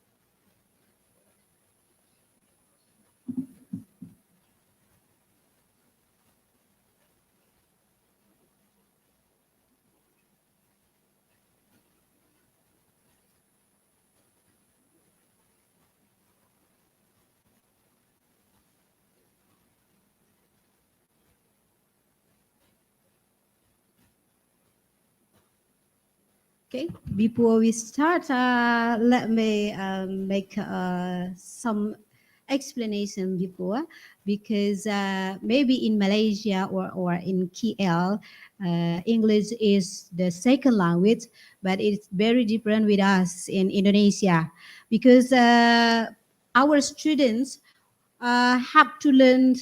First is their mother tongue, and then also the second one is our second language is Bahasa Indonesia, and then the third one is English as foreign language. So the level of English in our country is foreign language. So it's very difficult because our students have different culture, different language. In our Bengkulu province, we have so many languages, not only one province language, but so many, because so many citizens or race have its own different language. Okay. Okay, our discussion today is talking about curriculum innovation in actions, empowering able learners through digital tools and cultural integrations. Me, Jumatul Hidayah MPD. Now I am the head of English Study Program, the English major in our faculty of State of the Islamic Institute, Curup. Okay, sorry. Okay. We start from there is a transformations that needed from in EABL education. First, EABL instruction is shifting from grammar drill to fostering digital literacy, intercultural competence, and critical thinking. This is the project or the orientation that we want to achieve. And then in the 21st century, skill communication, collaboration, creativity, and cultural awareness are becoming central to language education. Not the teacher center, but we have to make it to become the student is the center in education. And then the problem we raise is many EABL curricula remain exam-oriented, text-heavy, and then teacher-centered. That is a problem in our education's conditions. And then learners are often disengaged and lack opportunities for real world language applications. Because there is a phenomena in our education, sometimes as the English teacher or English lecturer, we want our students can speak English or can be fluent to speak English near to native speaker. But no, we can't make it because some culture some mother tongue sometimes make it block this process. For example, from Java, they has their register, their strength register to pronounce. For example, the with medok, yeah. What is that? For example, like that from Java. And then for Rejangs in Bengkulu province, there is a special style in pronounce some words. For example, yes, ma'am. For example, like that. It's not the near native speakers need in learning English. So there is a paradigm in Indonesia that we don't have to be like native speaker, but we can use English with our own style. So we can make our own characteristic. So in Rejang Lebong, we have our own characteristics. In Java, they have their own characteristics. In Minang, west of Sumatra, maybe some of people west of Sumatra live in Malaysia. They have their own style in speaking English. So the research objective on this article is to implement a curriculum model integrations. Okay. Curriculum model integrating digital tools and cultural content in tutorial level setting. And then the second one is try to analyze its impact on learner engagement, communicative competence, and intercultural awareness. And then to offer practical recommendations for able curriculum designers and educators. And especially me as my specializations in our campus is curriculum and material development, and also about assessment and language assessment and evaluations. So I will try to focus my article, my discussion and research also on that field. And then, okay, you can see, I think because of 2 minutes time, so I don't have to explain what is about the theoretical framework and literature review that based on this research is about constructivism theory, Piaget, Brunner, and Johansen, and then sociocultural theory, Vygotsky, and then intercultural communicative competence, Piran, and then supporting research studies, yeah. Studies at Barrett, Zhang, and Zhu.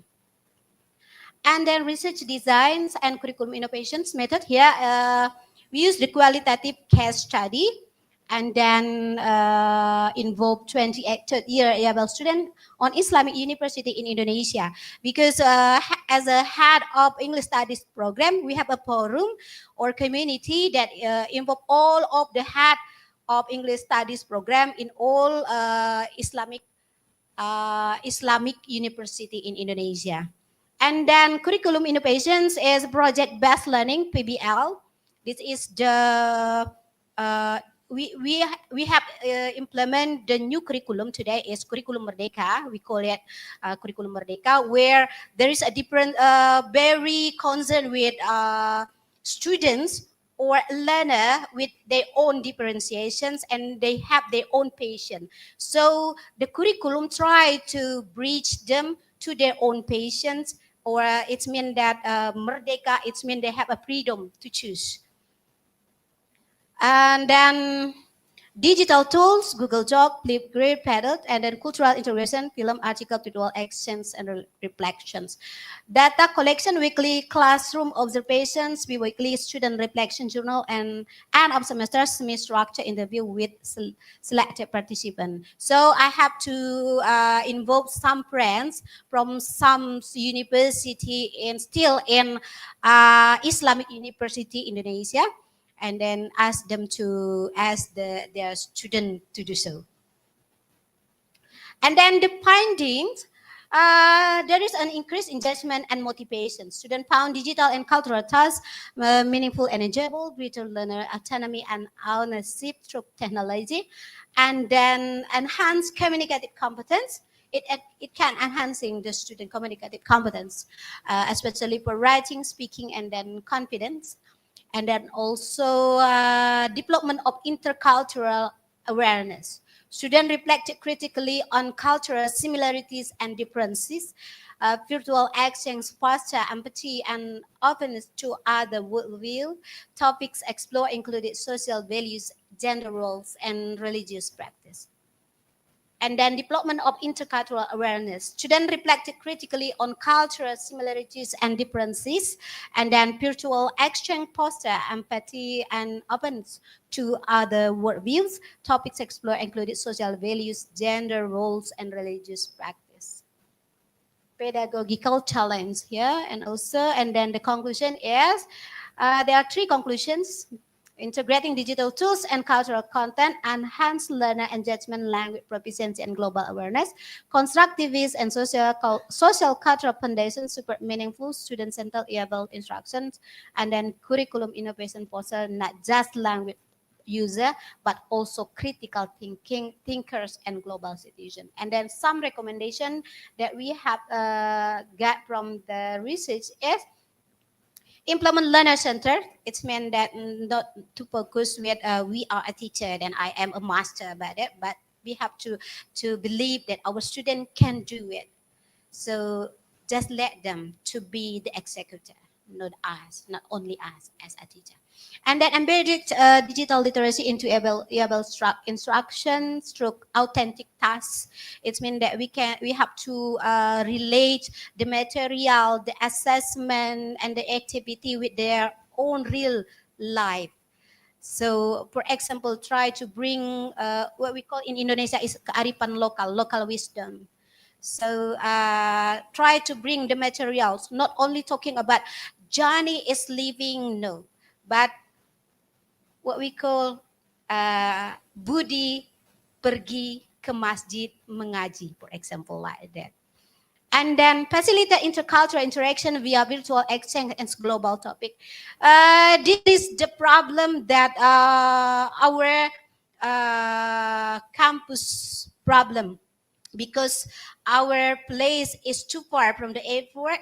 It's need 3 hours to go from the airport to our place, and then it's some presenter or some lecturer do not want to come to our place. So to bridge it, so we make it to become simple in Zoom ways or in online ways. So we can bring some lecturer, some professor from around the world to come to our campus on online only. But there's no problem to be a visiting lecturer or to be a presenter. We have made some international conference annual every year by using the online platform. And then provide ongoing teacher training on digital tools and intercultural pedagogy, because some of lecturers not always friendly with the digital tools. So we have to make them or support them. If the old one can do it, it means that we have to support by the assistant, for example, like that. And then continuously monitor and adapt curriculum based on student feedback outcomes. I think that's all. Thank you for having me here. Wassalamualaikum warahmatullahi wabarakatuh. Thank you very much, Ibu Hidayatul. I think an interesting research conducted there, managing teacher-centered and exam-oriented. I think this is a reality in among many nations, yeah. And it's also interesting to note that dialects and accent can determine students' learning process in mastering a language. It's similar to what we have here in Malaysia.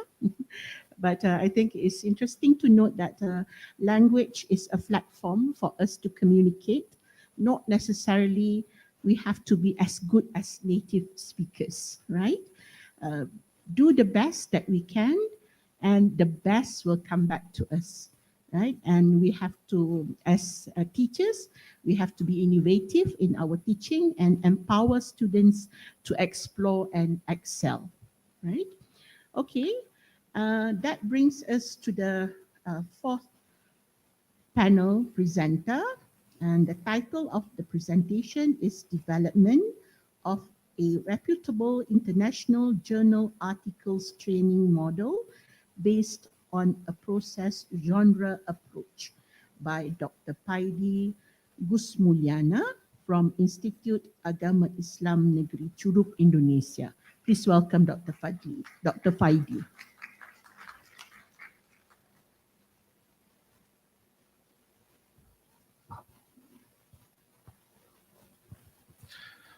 Assalamualaikum warahmatullahi wabarakatuh. Good morning, ladies and gentlemen. I'm so honored and delighted to be here.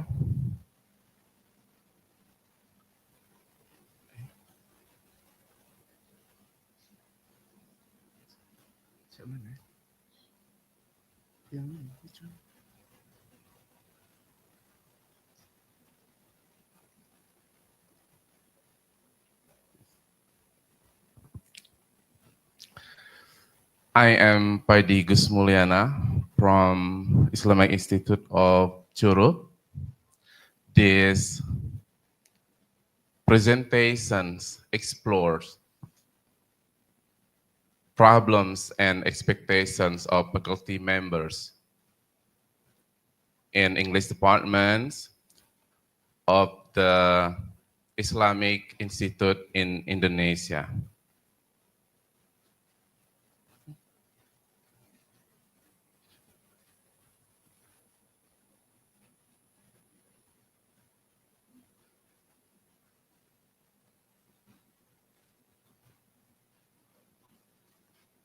Oh, this.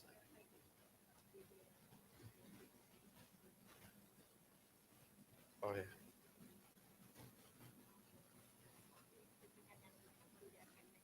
Oh, yeah. Okay. Oh, balik. Well, international publications, journals are crucial for scholars in Indonesia, publishing in highly indexed of international journal in English allow Indonesian scholars to actively communicate, exchange research ideas, and contributing to global knowledge development. However, social science and humanities researchers in Indonesia often face these challenges of this area.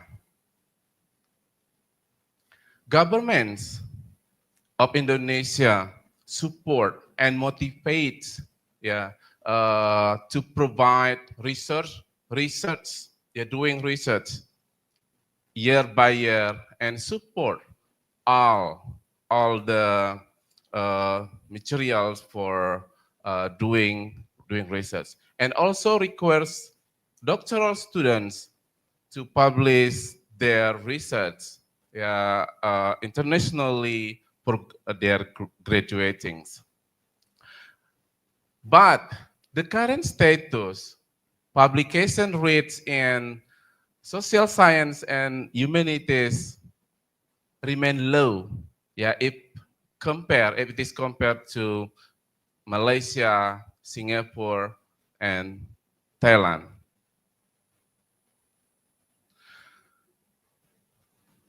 So these research objectives are the benefit of international publications, reasons for the lecturers not to publish the research, and attitude toward publishing, and expectation for supports. The methodology of this research conducted both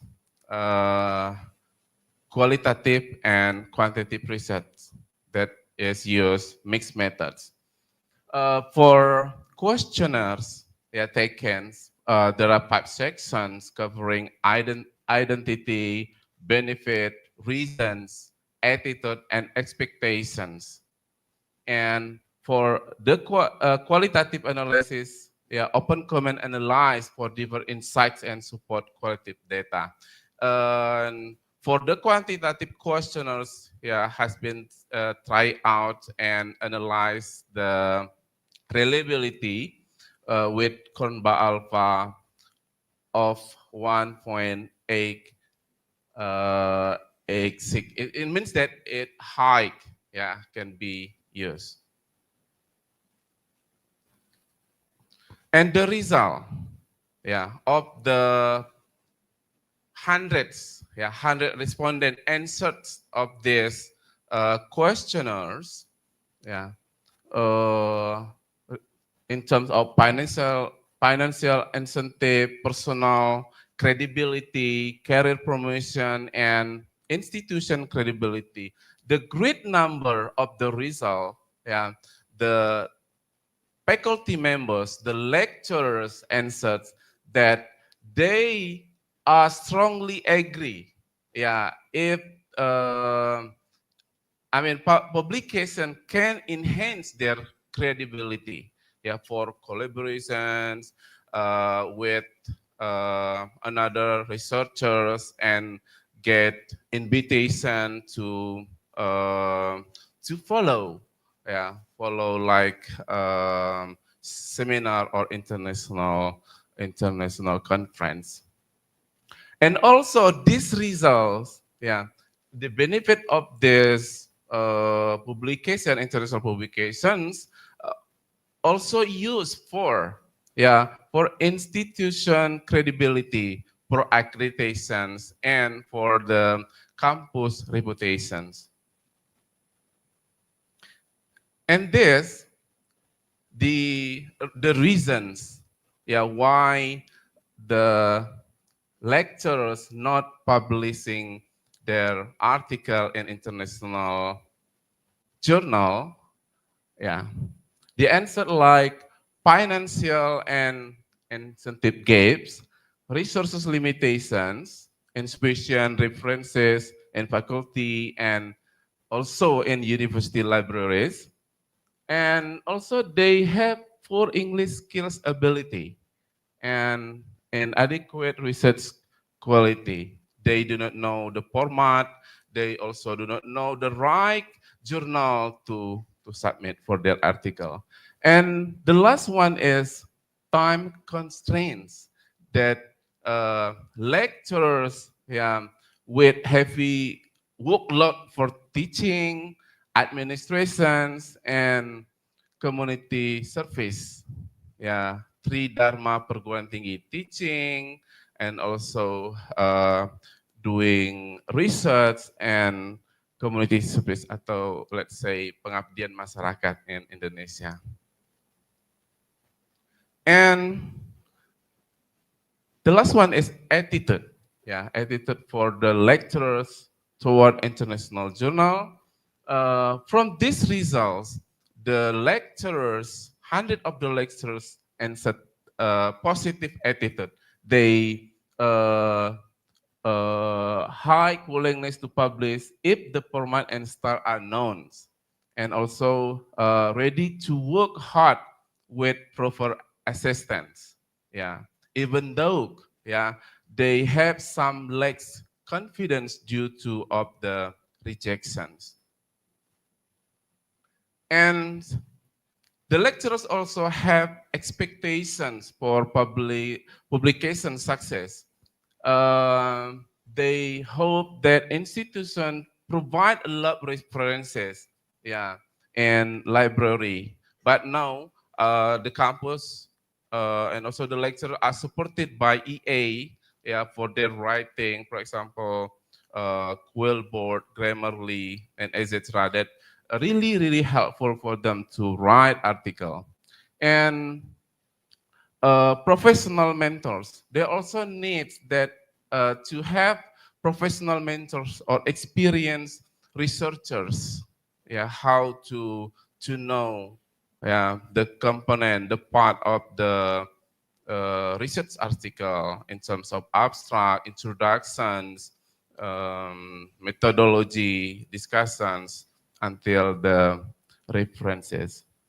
And they also hope that they can follow for attending workshops on international journal publications. So these are some problems and also solution for the lecturers, and having the publications, such as quality and skills, incentive, and also the time, that time consuming for publication process, for example, reviewing times, and also about the article processing charge. And the solution for this, that really hope, or that the lecturers expect they can get trainings, attend the workshops collaborate with experienced writers, get professional mentors, and the institutional or the council also provide for the adequate references. The conclusions and future implications. So based on the results, lecturers, campus, and governments, can respond this result, to make the higher outputs in reputable international journals, and also improve academic writings and research quality, and can make the strong support, like mentorship, resources, and institutional incentive. So for this, EA tools really helpful, as a new tools for the lecturers, to make their writing article more actively and better. Thank you. Assalamualaikum warahmatullahi wabarakatuh. Waalaikumsalam, Dr. Paidi. Thank you so much. Writing for publication is not a walk in the garden, but it is not that difficult either, right? And social sciences areas have always been challenged as non-critical compared to other areas like medicine or engineering. Well, we have to brave that challenge and turn it into an opportunity, of course, with the help of AI tools, right? Okay, so thank you very much, all the panel presenters. Let's give them a good round of applause. And now, this is the moment that we have been waiting for. We want to listen to what our students have, right? So to begin with, I first handle this to my colleague, Ms. Fatin Dalila.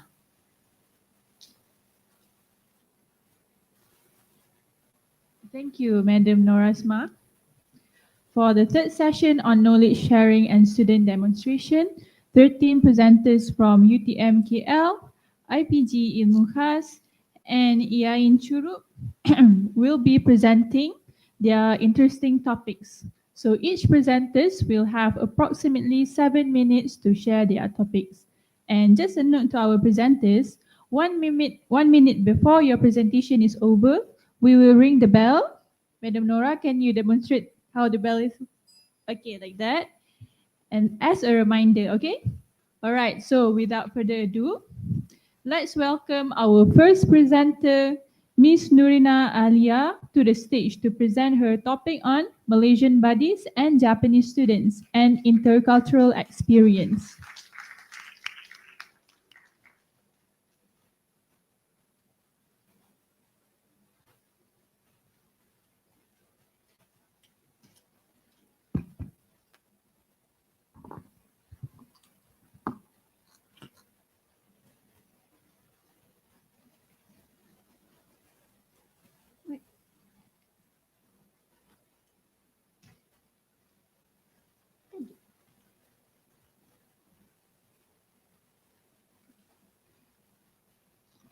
Hello everyone, I am excited to share the heart of my UTM summer school experience, the incredible friendship from between Malaysian buddies and also Japanese friends. Get ready to be inspired by my stories of connections and discovery. Allow me to do my self-introduction. This is my self-introduction. Konnichiwa, watashi no jikasokai. So my name is Nurina Alia. I am a third year student from UTM KL, pursuing degree in chemical process engineering under the faculty of MJIIT, Malaysian Japan International Institute of Technology. So my journey at UTM MJIIT Summer School was all about collaborations. I was a Malaysian buddies, which means I guided and also learned alongside the student from Muraran and also Shibara University of Technology of Japan. So in the classroom, We tackle exciting projects from learning languages to creating engineering solutions, which resulted us in blending our unique perspective. We were literally problem solving the future together, but it wasn't just about academics. So we explored Kuala Lumpur, tasted amazing food, our cultural foods, and also exchanged our cultures. They taught us origami, we taught them baju kurung. So these weren't just classmates. They became my global family, my sahabat from Japan. So why is this experiences is powerful for you students? So first, it expands your worldwide view. So the more you engage, the more you talk to the people from international background, you will be able to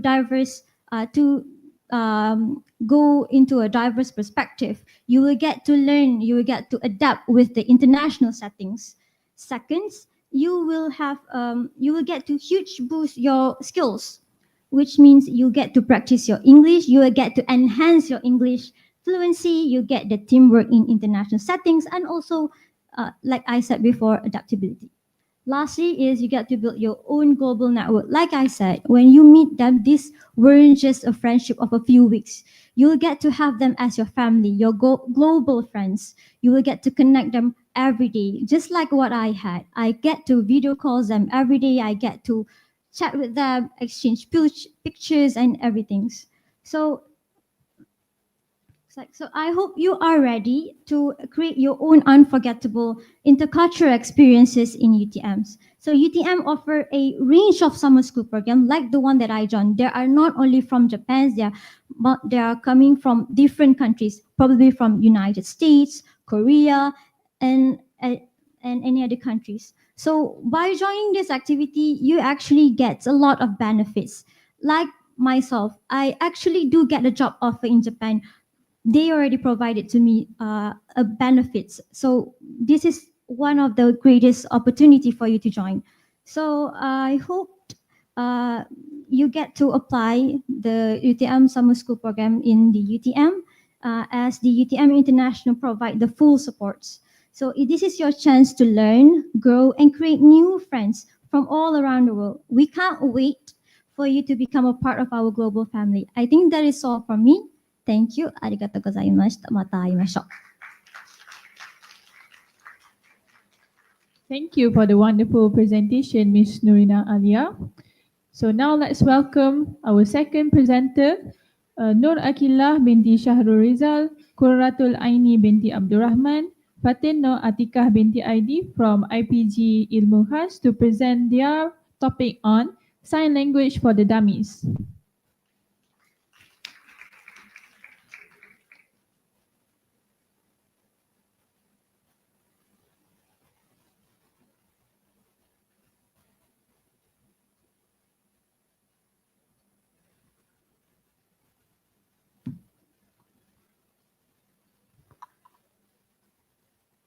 Assalamualaikum warahmatullahi wabarakatuh and hello everyone.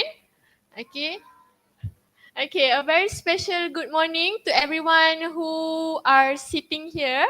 So for today, we are teacher trainees from IPGM Campus Ilmu Khas would like to share with you about the basic sign language. Do you wish to know about this? Yes, I believe that Indonesian might have their own bahasa Indonesian sign language, right? But let's just learn something new about sign language for Malaysian, okay? But before that, I would like to introduce my group mate here. I am Atika, and this is my friend. Hello, my name is Qurratul Aini. And my name is Akila. Okay, so today we will assist you on basic sign language. So firstly, let's see the sign of alphabet. Okay, so we will sign starting from A to Z together. I hope that everyone can participate by signing this together. Are we okay? All right. Okay, so let's start. Now start with A. Okay, A. Make sure your fingers like this. Okay, A. And then B. Okay. Fingers close together. Kalau jauh jadi 4. Close together. B. Next we have C. C. Next D. D. Okay. Make sure kat sini macam ada perut D. Okay. D. Okay. Next we have E. Just like our teeth, right? E. E. And then we have F. Okay, F. Make sure the fingers are together. Kalau jauh jadi 9 pula. Okay, so close together. Okay, F. Good. Everyone are so clever here. Okay, so next we have G. G. Okay, G. This is also the same sign for small quantity. Okay, G. Yes, small quantity. It means little lah, G. Next we have H. H. Wow, everyone can be interpreter lah after this. Pandai sangat. Okay, H. Next we have I. Okay, I. Okay, good. Okay, and then J, easy. Macam I je, gerakkan J. Yes, J. Next we have cute K. K. K. Yes, just like a piece tapi kita letak kita punya dekat sini. Between of these. K. Okay, K. Next we have L. Easy one, right? Next we have M. M like this. You make 3 first. Buat 3 dulu, lepas tu baru tutup. M. Make a 3 first, then you close. It's going to be M sign. Seli Kaiwang facing to the front. Okay. Alright, so next we have N. Kalau N, kita buat piece dulu, and then we close it. N. Okay. Next, we have the easiest one. O. Okay. Encik, just now N like this, facing to the front. N. Huruf N sebelum ni, macam ni N. Okay. Now O. O. Next, we have P. Sama macam siapa tadi? Yes, similar to K, but put it down. Okay, P. Next we have Q. Q, sama dengan siapa tadi? Yes, similar to the G, but you put it down. Q. Next we have R. Macam dua, tapi twisted. R. Next we have S. S almost similar to A. Okay, so this term is really important. If you put it to the side, it's going to be A. If you put it on the front, it's going to be S. Understand? Okay, next we have T. Okay, how I want to explain this? Or maybe something like this. Okay, and then this. Okay, again. T. Okay. Everyone's still good even Okay. Next T.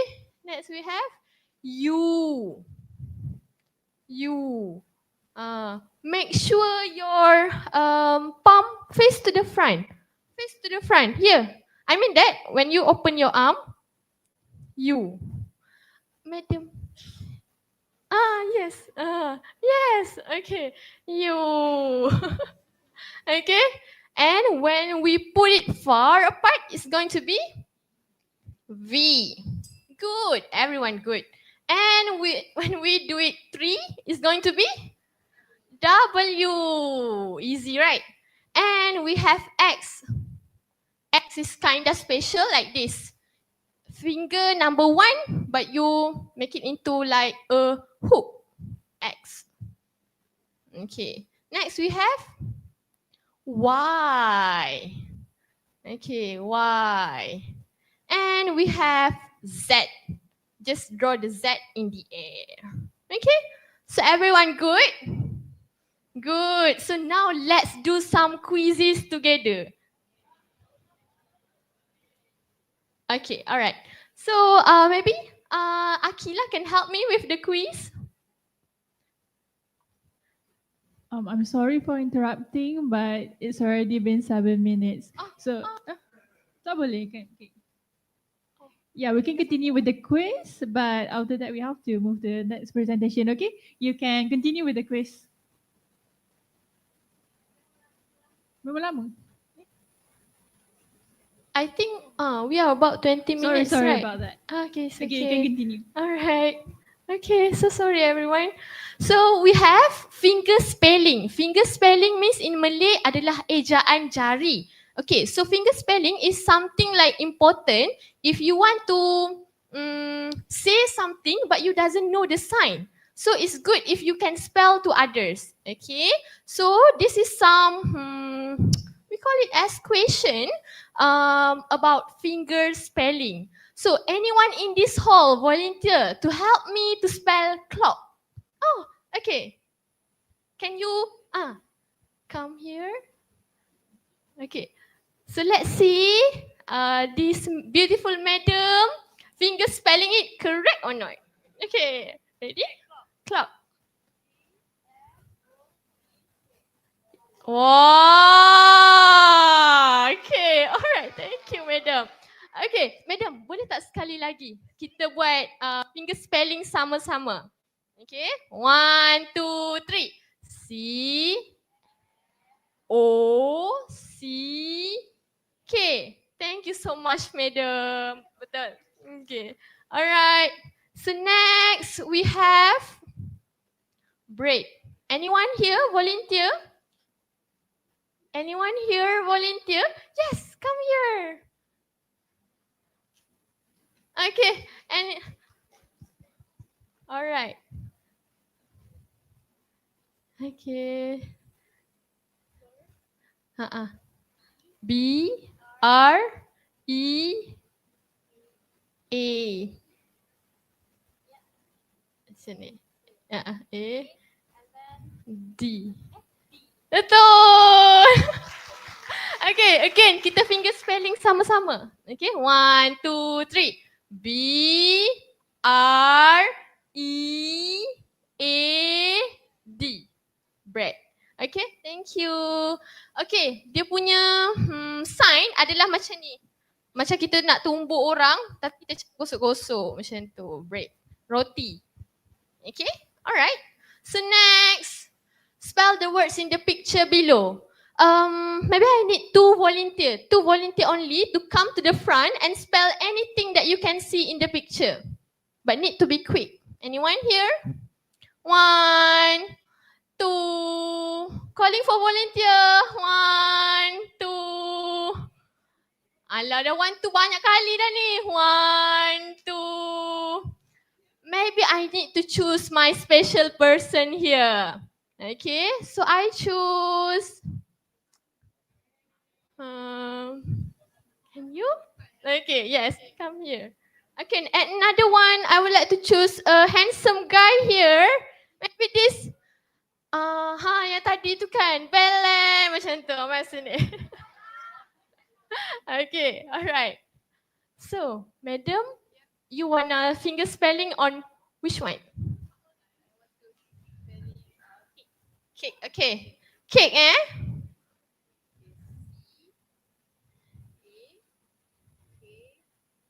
Yay! Betul! Thank you, madam. Alright. Okay, next. Spelling the word ice. Maybe it's gonna be the easiest one, right? No, not rice. It is ice. Ice. It's gonna be I like this. I C and then with the E. Yeah. Oh, C macam ni. Kalau E macam ni. Oh, macam gigi orang gini. I C E. Yes, Thank you, Bele. Okay. All right. So I have already done my part. So I would like to welcome my friend Akila. Okay, now we are going to learn to do a name sign.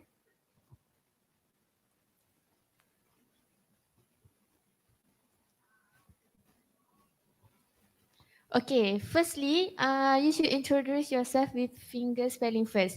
So, example, the first one, you spell your name by each word.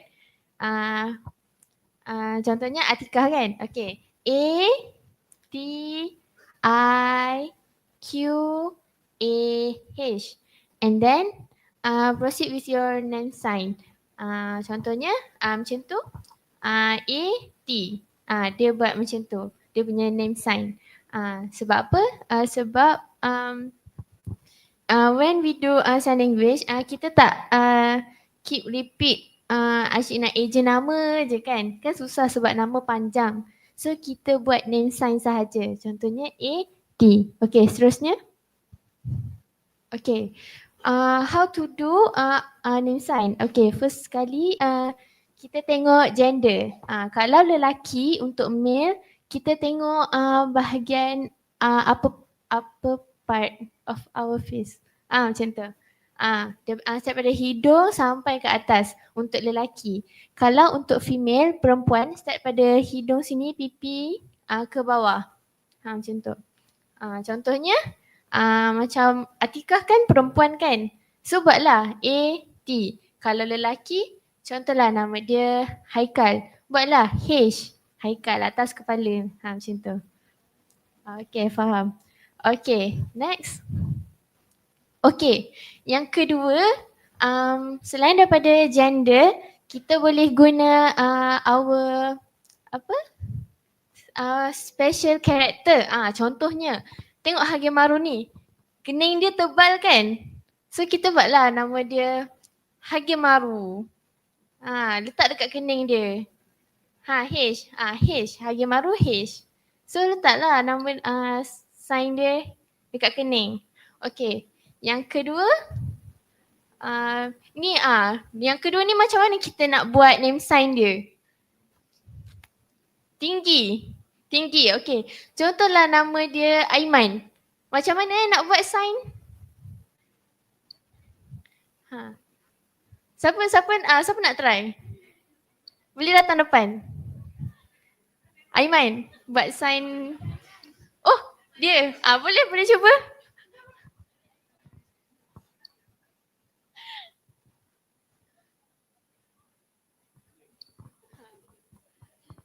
Okay, boleh tunjuk. Buat sign untuk ni, untuk dia. Tak tahu. Boleh nak buat macam ni, tinggi, Aiman. Kalau untuk dia sendiri macam mana nak buat? Tak apa-apa. Satu huruf pun boleh, dua huruf pun boleh.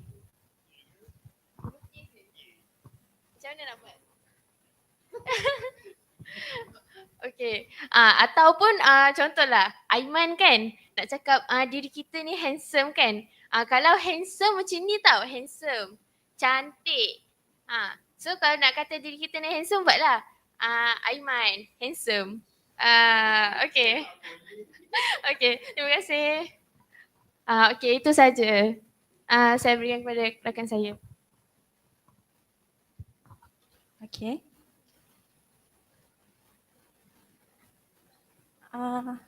Next. Okay. Right now, we just learn about how to make our name, right? Like sekarang, saya akan mengajar how to start our daily greeting. So first, Assalamualaikum. Okay. Our right hand, put our Assalamualaikum. Okay. Assalamualaikum. Dapat tak? Okay. And okay, macam mana Waalaikumsalam? Okay, Waalaikumsalam just like shaking hand like 2 times. Waalaikumsalam. Huruf A. Huruf A and Waalaikumsalam. Okay. Okay. Good morning.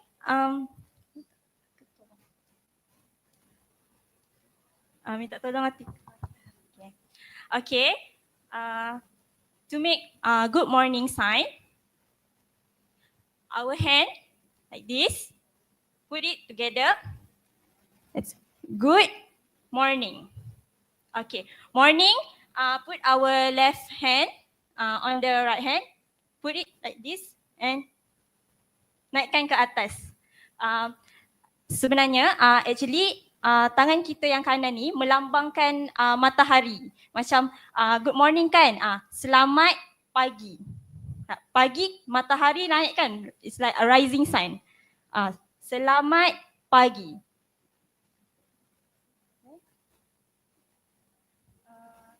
Good good afternoon. Good and selamat sama je isyarat. Like good afternoon. Afternoon. Okay, afternoon. Why like this?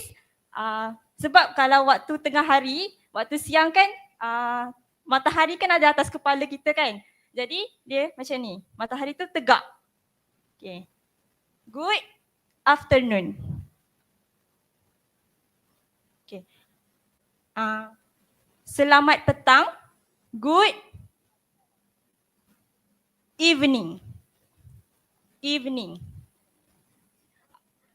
Okay, tangan kanan kita, matahari tu nak terbenam dah. Nak terbenam. Okay. So, good evening. Boleh ke semua? Boleh. Okay. Okay. The last one is good night. Okay. Good night. Good night. Put our right hand ni dekat atas wrist belah kiri. So, like this. Okay. Good night. Okay. Next. Ni ialah selamat datang, iaitu welcome. Okay, selamat datang or welcome. Welcome. The second picture is like this, D and come. Okay, so welcome. Okay. Okay, goodbye. Sama je, macam bye. Okay. Okay. Happy birthday. Actually selamat memang sama je, semua isyarat selamat. That birthday, happy birthday like we blowing candle, macam kita tiup lilin. Happy birthday.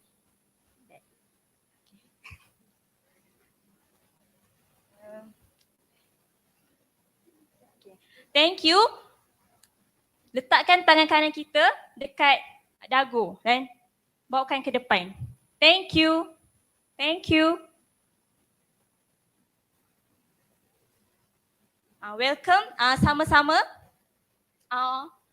Huruf Y. Put in chest. Letak kat dada dan depan ke belakang. Sama-sama. Okay. Sorry. A and pusing kan. Sorry. Dekat dada kita. Sorry. Okay. How are you? Apa khabar? Just like this and apa khabar? Apa khabar?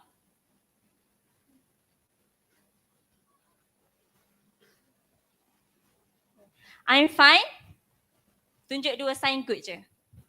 I'm fine. Okay. Okay, last one is congrats. Congrats. Congrats. Tahniah.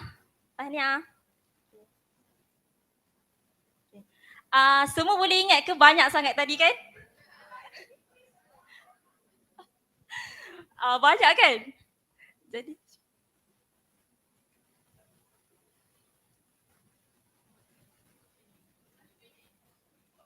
okey, kita bolehlah ingat-ingat sikit tadi kan. Jadi boleh tak kalau kita buat quiz sikit? Boleh? Okey. Okay, now let's do some quick quiz to test your memory and signing skills. Okay, saya nak tanya macam mana kita nak buat sign untuk huruf T? T. Okay. Saya nak seorang turun volunteer dulu boleh tak? Baru saya tanya nak buat sign apa. Boleh tak? Seorang je? Atau nak saya pick?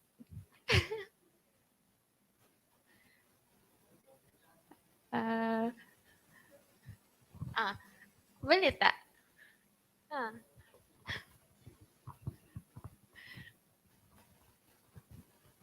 Okay.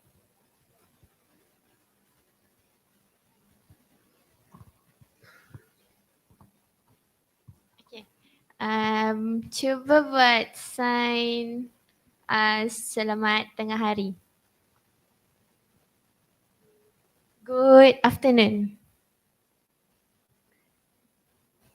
Afternoon. Okay, betul. Okay, macam mana nak buat sign how are you?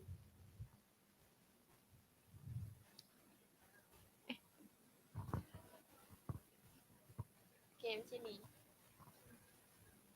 Okay. Dah. Okay, itu saja daripada kami. Thank you.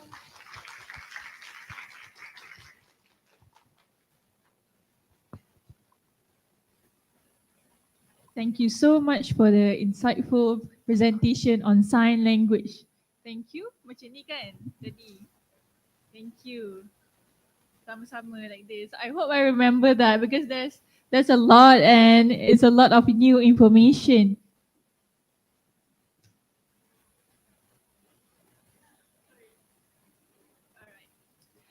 Alright, so let's welcome the third presenter, Muhammad Azlan bin Anas, to present his topic on gamification in Islamic education, innovating tajweed education among primary school children.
Okay, bismillahirrahmanirrahim. Assalamualaikum warahmatullahi wabarakatuh dan selamat pagi.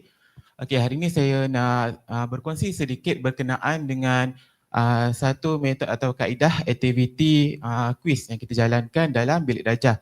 Ini sesuai kepada guru-guru sekiranya kita nak buat quiz pentaksiran secara formatif.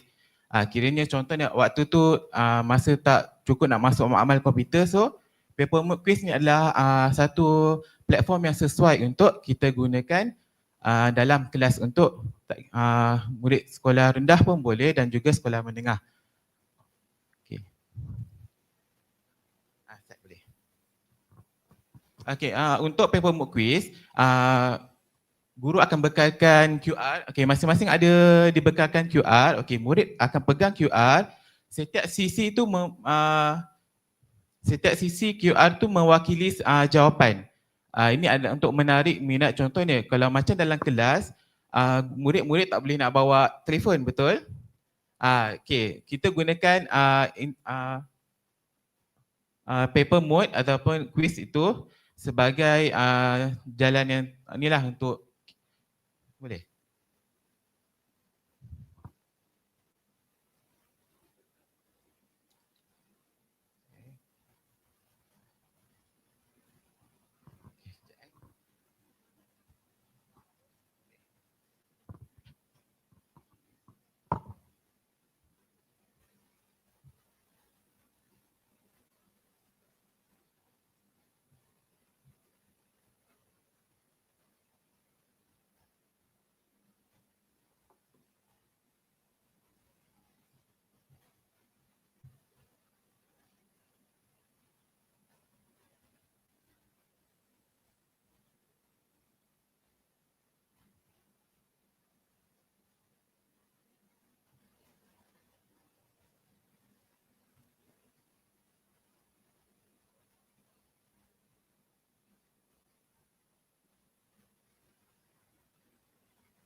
Okey, sorry.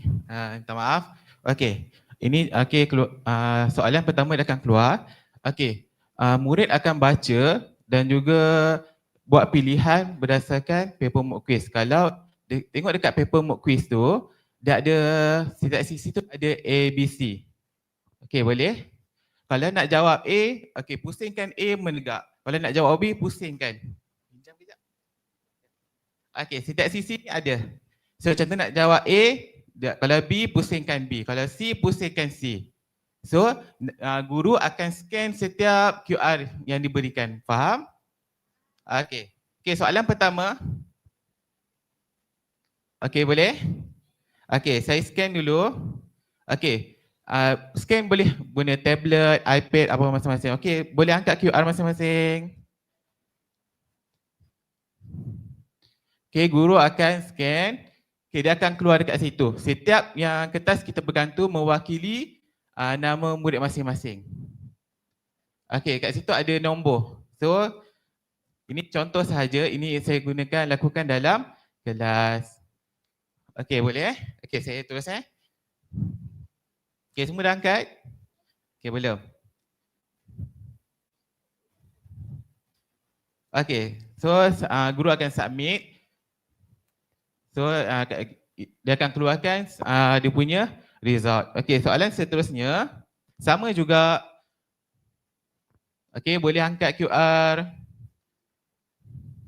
Okey, guru akan scan dia punya jawapan. Okey, boleh tunjuk QR masing-masing.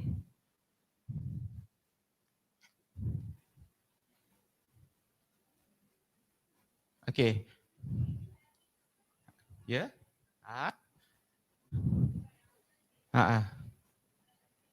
Tak apa. Okey, saya submit eh.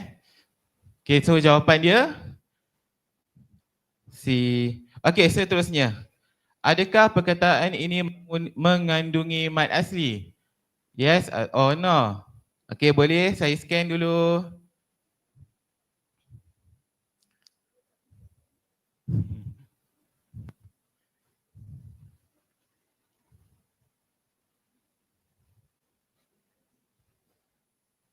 Okey, jawapan dia apa?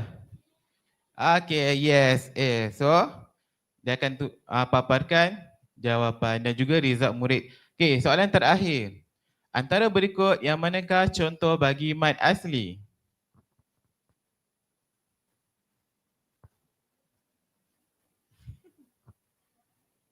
Okay.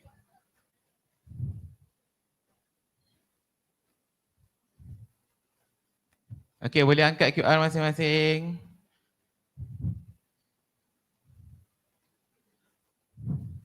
Okay, so saya submit jawapan. Okay, itu antara contoh-contoh yang kita lakukan, boleh lakukan aktiviti ataupun kuis secara formatif dalam kelas. Okay, kita akan tengok end quiz dan akan paparkan setiap, boleh tak naikkan? Okay, ini adalah result yang result semua yang jawab. Okay, boleh? Okay, boleh. Terima kasih.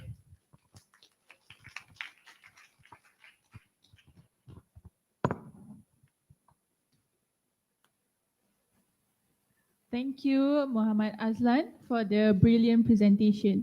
Now let's welcome presenter 4, Muhammad Fazli bin Marni, to present his topic on teaching English in the mainstream classrooms. There will be 2 presenters, Amisha Maisara binti Abdul Muzid and Muhammad Fazli bin Marni.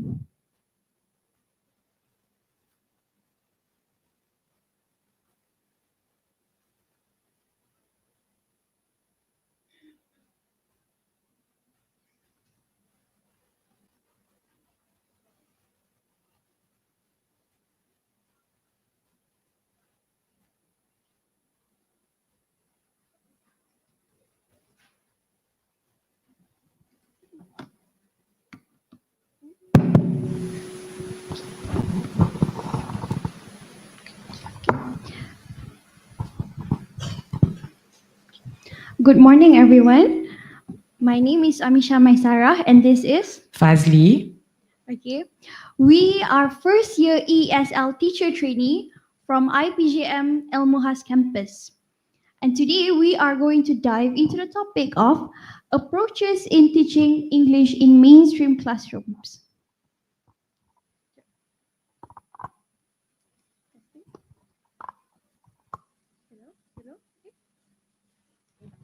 Testing. Okay. Before we dive into the topic itself, I would like to give you a general idea on what the approaches is based on. It is actually based off our programs and assignments, and you could improvise and adapt based on your teaching preferences and own a lesson plan. Okay, so this is the first program that we did, which is the outreach program. It aims to implement fun learning to foster learners' confidence in using the language. And how do we do this? We do this by encouraging them to apply all the 4 language skills: reading, writing, listening, speaking. And it helps them to build confidence and also strengthen their own skills. Okay. These are the stations in the outreach program. There are 4 stations: story bingo, caveman story, Q&A reading, and also musical chair with a twist. Okay, now I am going to go through this briefly on what the station is actually about. The first one is story bingo, where the students will listen to the story read by the teacher or maybe their peers, and they need to mark the words that they hear on the bingo card. The next is caveman story. They listen to the story, and after that, they draw based on their own imagination. Followed by Q&A reading. This is somewhat like explorers, but they search for the balls containing questions and answers. After they have found everything, they match the questions and the answers accordingly. And the last is musical chair with a twist. This is just the classic musical chair, but the students that could not find the seat when the music is paused, they are asked a question. And yes, that is all from me. I will pass to Fazli. So thank you, Misha. Now let's move on to the next activity, which is here is songs and poems. So under the song and poems, there will be two ways, which is conventional and digitalized. So now I will be focusing on conventional first. So under conventional, we have choose pen and paper, which is pen and paper. We choose the song, and the title of this activity is "How Do I Feel About." This, based on the title, we actually want students to actually focus on how to connect language, colors, and emotions. Next. So these are the instructional details. So I'm going to go one by one. So firstly, the teacher must play the song, which is here. We have chosen the song colors because again, we want to focus on how to connect the colors and with the language. And then while playing the music, ask them to actually think and about how the song made them feel actually. And then second one, ask the students to actually discuss with each other about the general meaning of colors. For general speaking, like yellow means happy and sad means calm, right? So ask them to actually discuss that. And then the third one is ask them to actually think what they feel, how they actually feel from what they think, which is here, ask them how do they feel when they see the color yellow. For some people, they might think it's happy. For some people, they might think it's bright. So next is the students will be given a worksheet that divided into 4 sections, which is there will be color yellow, blue, green, and red.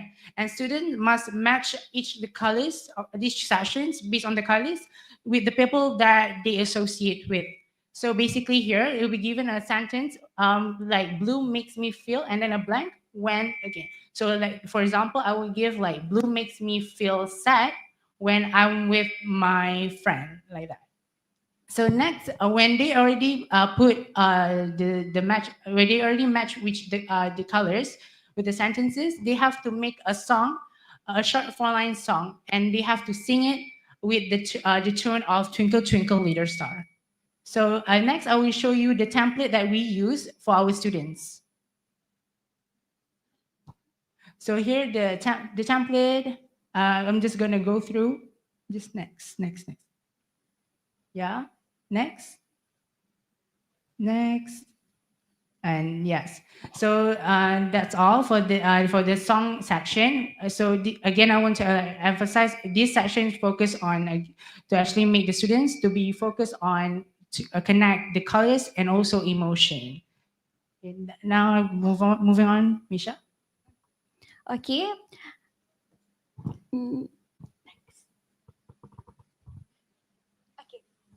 Okay, now is the digitalized activity using poem. This is titled Animal Colors. Okay, first, this is all the instructional details, but nice. Okay, first you need to display the poem itself. So the rainbow, you display and read with the students together. But after each color, as you can see, violet, indigo, blue, you need to pause and ask the students, what do they associate animals that match the color? So what animal matches the color, right? For example, tigers is orange and bee is yellow, something like that. When you are done with that, you can continue to match the animal to its colors. Mind you, this is all digitalized, so it is just drag and drop. Okay, and okay, and to make it more interesting, you discuss the animal characteristics with the colors. You discuss the animal characteristics by going through the colors.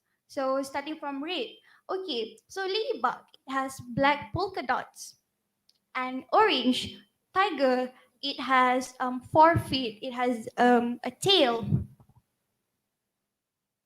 Now is the time for them to test their own ability in writing. They need to write a 2-line stanza poem for each animal according to its characteristics. Okay, for instance, a green caterpillar. as green as a caterpillar, crawling on the leaves all day. This is maybe an example that you can show them beforehand to make them understand the task more. Okay, let's try together. As violet as a butterfly. Okay, as violet as butterfly, flying through the sky all high. Okay, that is all from me. I will pass the stage to Fazli again. Okay. Last but not least is the activity using storytelling in ESL classroom. Next. So what is storytelling in ESL? So basically, when you use storytelling in ESL classroom, you are trying to make English fun and meaningful. So in order for that to happen, you have to apply some of the skills, some of the things such as using props. Props you can make it handmade or buy it outside, and using body movement, you have to encourage your students to do that. So when you do that, it somehow builds speaking and listening skills and expands your vocabulary. And when they have all these skills, they will be much more confident. And as a teachers, you also have to use some fancy tech tools like Smartboard to make the kids much more engaged with what you are teaching. So next, so what is the project is about? So basically, in the classroom, we make like 12 students pairs, so they will work in pairs, and they have to perform the storytelling live with voice, actions, and props. So they have to show the emotion, and using the props, they have to actually embody the characters. And as a teacher, you have to choose this story suitable with their level. Like, are they suitable for uppers, primary or lower primary? And at the end, they will receive peer and lecture feedback. Okay, next. So the first story that first pair we chose this story, which is a hot surprise.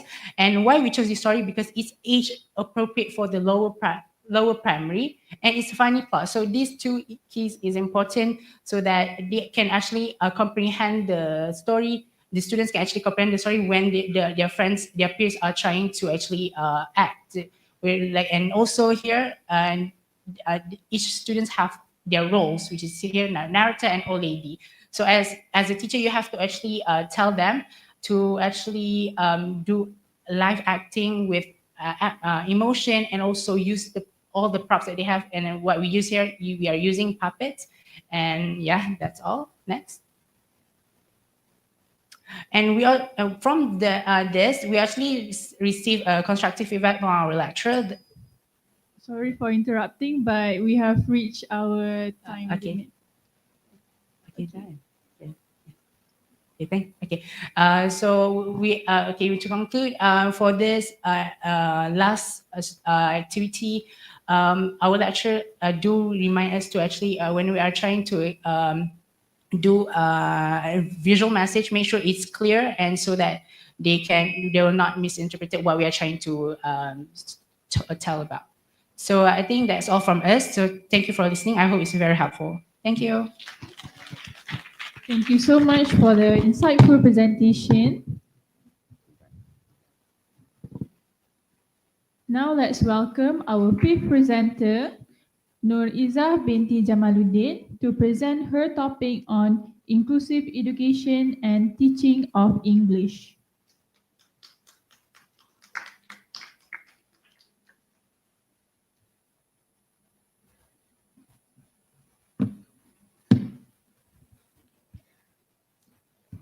Assalamualaikum and good afternoon everyone. I'm Nur Izzah binti Jamaluddin from IPGM Campus Ilmu Khas, and today I will be presenting a topic that lies close to my heart, which is inclusive education and the teaching of English, and with a focus on reading for visually impaired students. And I will also be sharing an innovative product from me and my friends that we developed to support English literacy for visually impaired learners. Okay, so firstly, a brief definition of inclusive education. It is the philosophy that all students, regardless of their abilities or disabilities, they all deserve equal access to quality education. And when we speak about the teaching of English, this inclusivity, it becomes even more important. English literacy is not just about reading and writing. It is about communication, confidence, and their access to opportunities. And for visually impaired students, achieving English proficiency requires specially adapted materials and intentional teaching practices. Okay, next.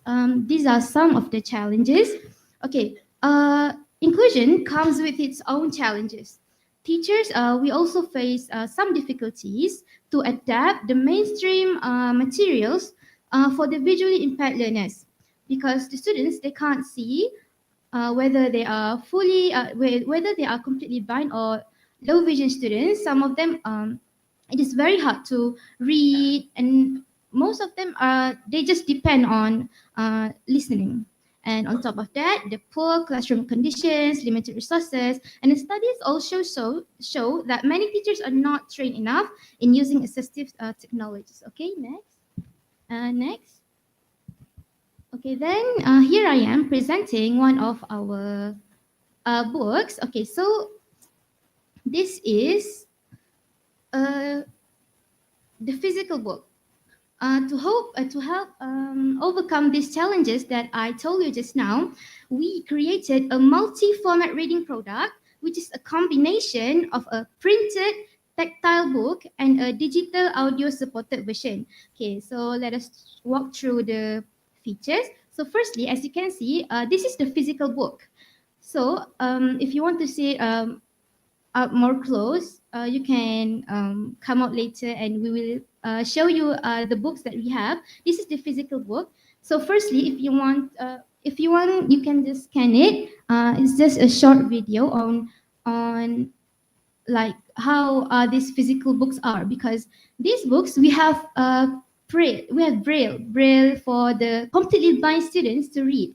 We have also have the printed text and also images, because these books, why is it special? Because the completely blind students, the low vision students, and the mainstream student, all of them can read this book. We have braille, we have printed text, we have printed images, and also for the blind readers, okay, first we have braille, right? And then we have the tactile for the images. For example, if you want, if you see here, right here, for the sheep, we have cotton to as the wool of the sheep. And then for each page of our book, we have a QR code up here. So when the blind readers or just normal or just low vision or sighted students, when you scan the QR code for each page, it will come out as the audio narration. So while you read it using braille or using the printed text, you can also listen to the audio narrated story of this book. Okay. And then the tactile elements, like I said just now, for every page also, for most of the images, we provide the tactile elements. For example, the wools, we've got cotton, and then for the hair, and then for the grass. So when the blind students, when they read this book, they can actually feel the story, not just by reading, not just by listening, they can also feel the story. So that's what's special about our book. Okay, next. Okay, so this is the ebook version. These books, our books, we don't only have the physical books, we also provide ebook for each book. This is the book, and you can see clearly using the QR code just, on the screen. Please look at it, because I'm so proud of it, because this ebook, we provide the audio, and then we have some animations, and then we have some of the, we provide some of the ways of pronouncing some words. So you can scan the QR code. Okay, next.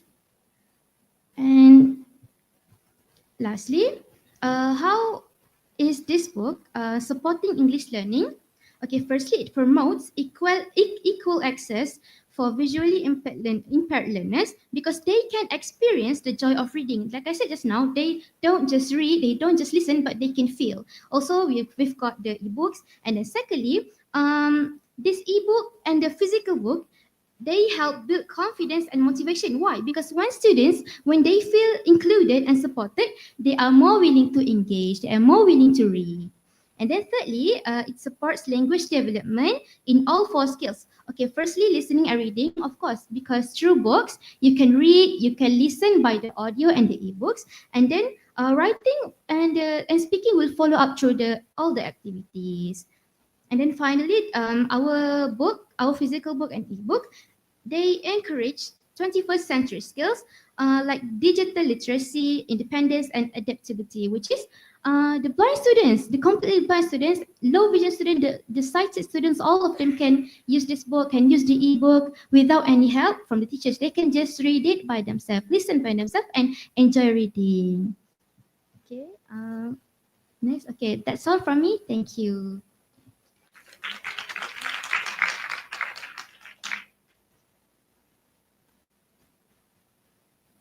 Thank you so much for the insightful presentation. So now let's welcome our sixth presenter, Fatin Nur Shazwani binti Muhammad Nasri, Nur Imani Akila binti Muhammad Zin, and Muhammad Afwan bin Muhammad Sabri to present their topic on Quranic Sign Language Faqih Method.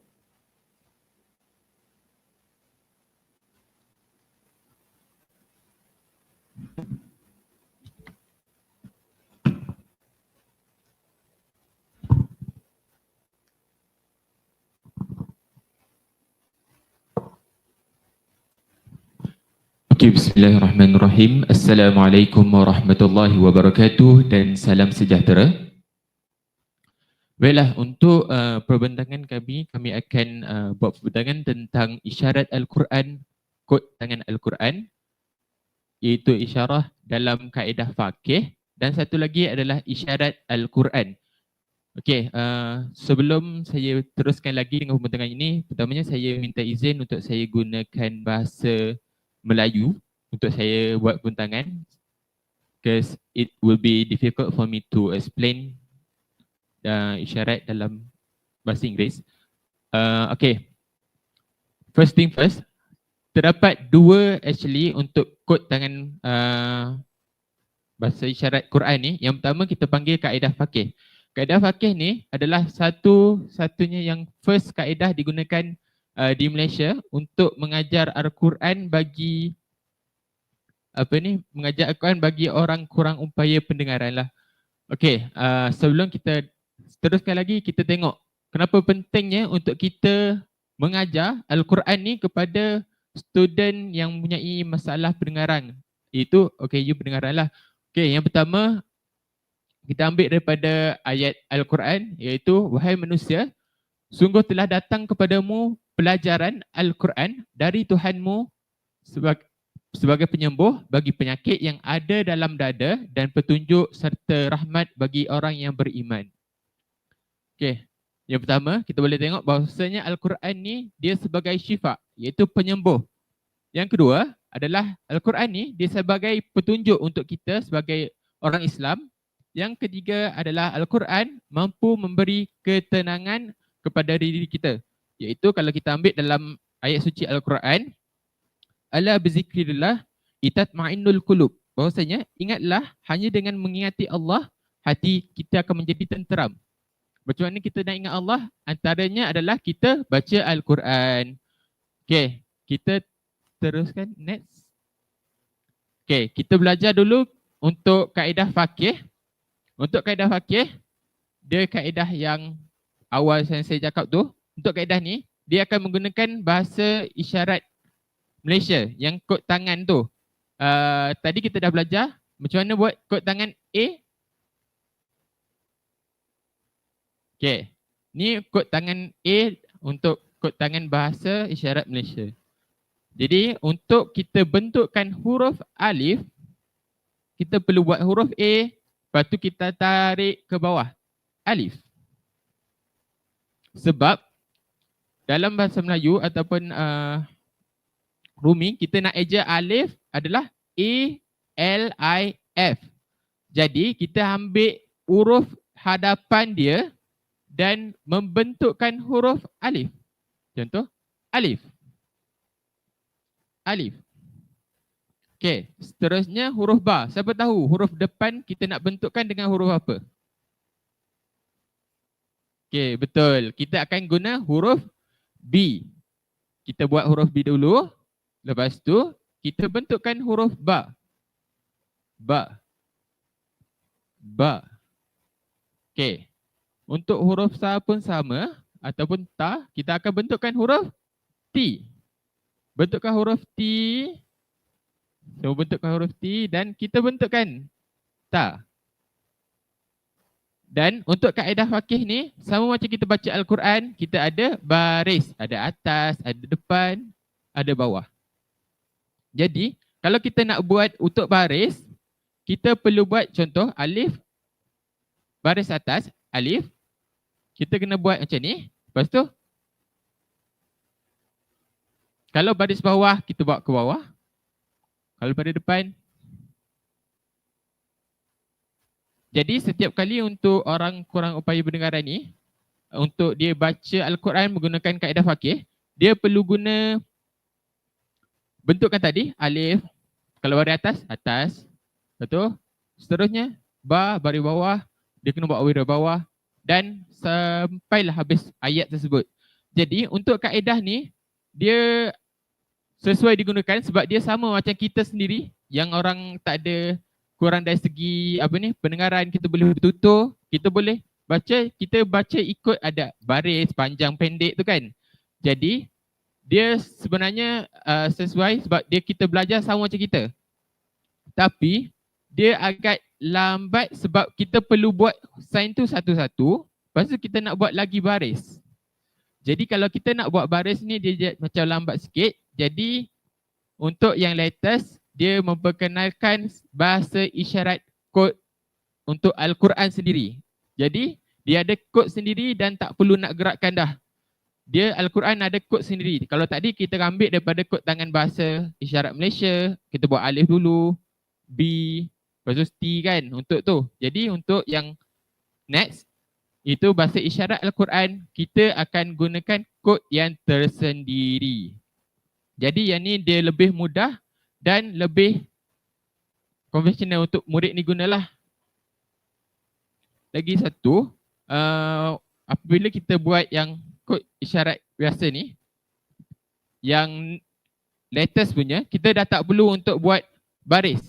Sebabnya, fatwa keluarkan bahawasanya orang kurang upaya ni, dia tidak perlu untuk kenal baris. Okey, siapa tahu kenapa kita baca ada baris atas, baris bawah, ada tajwid? Siapa nak jawab? Okey, tak apa. Saya beritahu bahawa kalau kita belajar yang tajwid semua untuk kita tahu panjang pendek bacaan. Yang ni berapa harakat? 6 harakat. Tapi orang kurang upaya ni dia tak dengar dan dia tak boleh cakap. Jadi dia tak boleh buat macam panjang ke, pendek ke. Jadi dia dah tak perlu untuk tu. Dia hanya perlu buat huruf saja. Okey, untuk penerangan lebih lanjut tentang macam mana kita nak bentukkan kod tangan baharu yang kod tangan Al-Quran, saya serahkan kepada sahabat saya.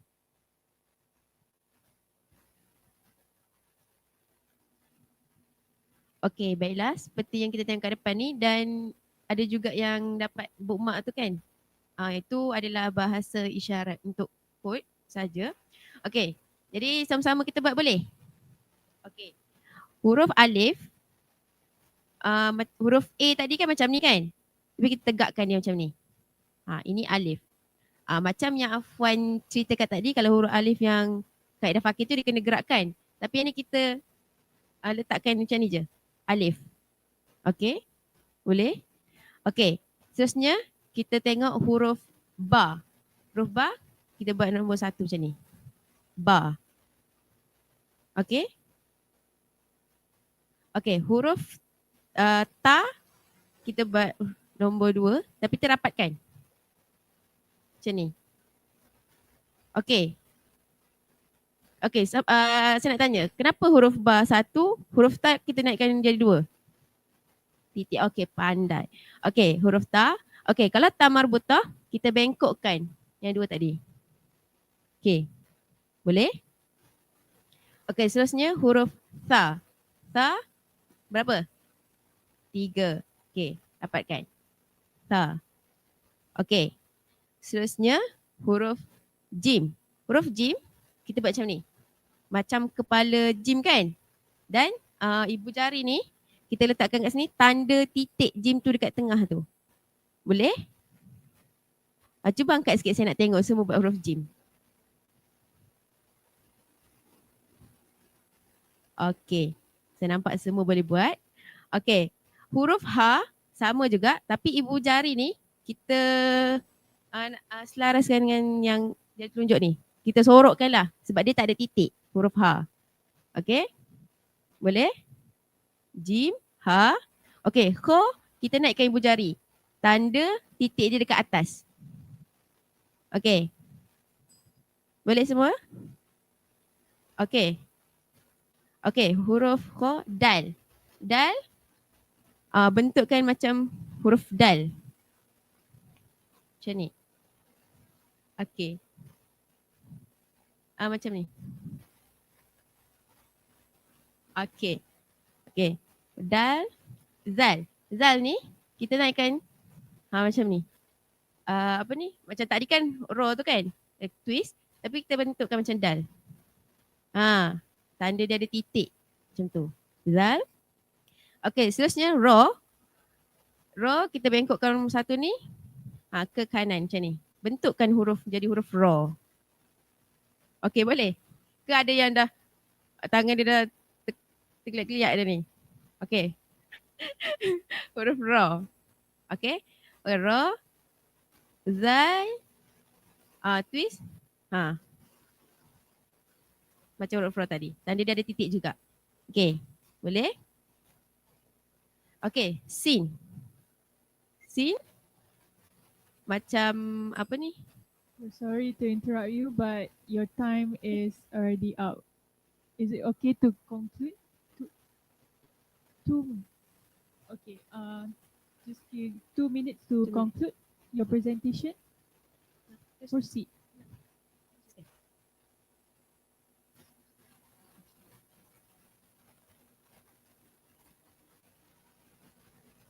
Okay. Sin. Nombor 5 tapi kita rapatkan semua. Sin. Okay. Shin. Kita hanya ibu jari je rapat ni. Yang lain semua renggang. Shin. Sod. Macam huruf apa? Tadi. Sod. Huruf S. Sod. Dot kita keluarkan.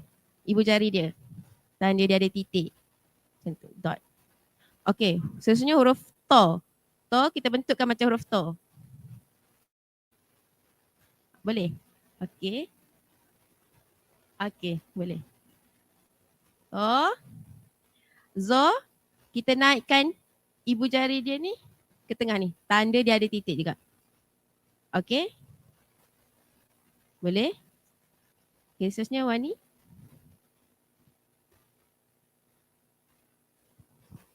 Setakat ni rasa boleh dapat tak? Boleh? Kita teruskan dengan huruf Ain. Ain, cuba ingat balik bentuk Ain macam mana? 3 terbalik, betul tak? 1, 2. Keluarkan 2 jari. Lentangkan. Ain. Yang ibu jari simpan. Ain. Okey, seterusnya Rin. Ibu jari keluarkan naik atas. Tunjuk dekat kawan. Rin. Sama-sama boleh? Rin. Lepas Rin, Fa. Fa ada bentuk bulat betul dekat kepala dia. Bentukkan bulat. Jari telunjuk rapatkan dengan ibu jari. Boleh? Sama-sama sebut Fa. Selepas Fa, Qaf. Qaf ada berapa titik? Keluarkan 2 jari. Rapatkan dengan ibu jari. Qaf. Okay, setakat ni dapat. Macam mana Fa? 1. Macam mana Qaf? 2. Pandai. Kita teruskan dengan Kaf. Kaf. Macam tadi kita sebut, kita keluarkan 4 jari, letakkan di depan. Pastikan tangan menghadap. depan, okay? Seterusnya lam. Lam. Bentuk L. Lam. Dan seterusnya mim. Tutup semua jari. Keluarkan jari kelingking sahaja. Boleh bayang tak macam mana mim ni? Mim kan dia macam ni kan? Ibarat ni kita tegakkan je. Mim. Seterusnya nun. Buat mangkuk nun. Guna 2 jari sahaja. Jari telunjuk dan ibu jari. Ni huruf apa? Saya kurang dengar ni huruf apa? Okey, terima kasih. Seterusnya wow. Wow. Seterusnya ha. Okey, ha ada pergerakan sikit. Ha. Okey, tarik dia, tarik. Ha. Ayah pandai. Dan akhir sekali ya. Senang tak? Ke susah sikit? Ke suka sangat sikit? Sukar sangat sikit? Pening. Okey. Seterusnya kita nak belajar basmalah menggunakan kaedah isyarah, boleh? Okey, saya memperkenalkan ini kaedah apa? Kaedah isyarah. Okey, kita belajar basmalah menggunakan kaedah isyarah.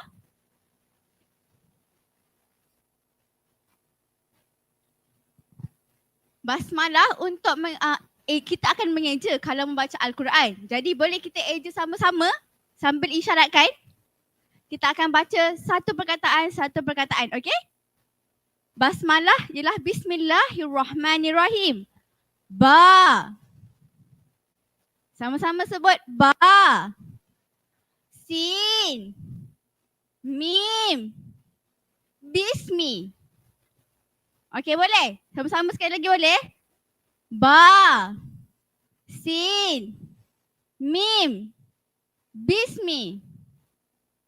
Seterusnya, perkataan kedua. Allah. Alif. Lam. Lam. Ha. Allah. Seterusnya, yang ketiga. Alif. Lam. Ra. Ha. Sembunyikan ibu jari. Ha. Mim. Nun. Sebutannya Ar-Rahman. Dan yang keempat Ar-Rahim. Alif. Lam. Ra. Ha. Ya. Mim. Ar-Rahim. Bismillahirrahmanirrahim. Dapat? Okey. Boleh tak kalau kita belajar Al-Fatihah sikit? Boleh. Kita belajar yang depan je. Okey. Saya nak jemput daripada Indonesia seorang boleh? Wakil? Sesiapa sahaja. Kita sama-sama buat. Kita tak ada kuis. Kita sebut sama-sama.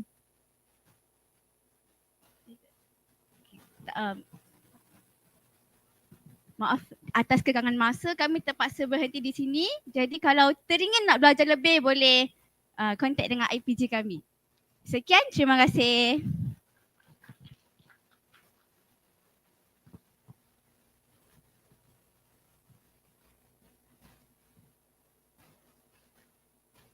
Terima kasih kita ucapkan pada pelatih-pelatih guru daripada IPG, dan kita memang masa sangat mencemburui kita. Right. So let us continue with our seventh presenter. The title is Exploring AI in Enhancing Students' Pronunciation by Muhammad Arya Nando and Rajis Saveda from Institute Agama Islam Negeri Curup, Indonesia. And I would like to remind that the presentation is 7 minutes. Okay. Please welcome Muhammad Arya and Rajis.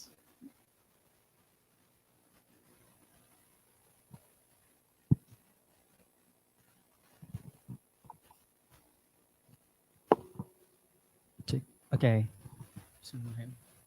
Good afternoon, ladies and gentlemen. Well, okay, first thing first, let me extend a warm welcome to all of you for coming in these terrific occasions today. Thank you for being here, for all of the lecturers from University of Technology Malaysians, and also the lecturers from Institute Agama Islam Negeri Curup, and of course, all of the excellences students from Institute Agama Islam Negeri Curup, and also the University of Technology Malaysians. So, we are delighted to be here today to provide all of you such as benefitful of our study research literature, with the title is Exploring AI in Enhancing Student Speaking Ability. But before that, let me briefly introduce myself. In Indonesians, we commonly say that tak kenal maka tak sayang. So it's gonna be better if I introduce myself first. Is that all right? Is that all right? Are we cool? Okay. So my name is Rajesh Sadeva, aka Jazz. You can also call me Rajesh. It's preferred to you. I am the 6th semester of English Study Program, Institute Agama Islam Indo Curup. Of course, we are in Indonesians. And then with my friends, Nando. Hello, everyone. I am Muhammad Renando. You can call me Nando. And I am a 6th semester of English Study Program of IAIN Curup, Bengkulu, Indonesia. Okay, well, everyone. So for not wasting our time, because we only have 7 minutes for our presentation today, without any further words, let's jump into our topics for today. Next.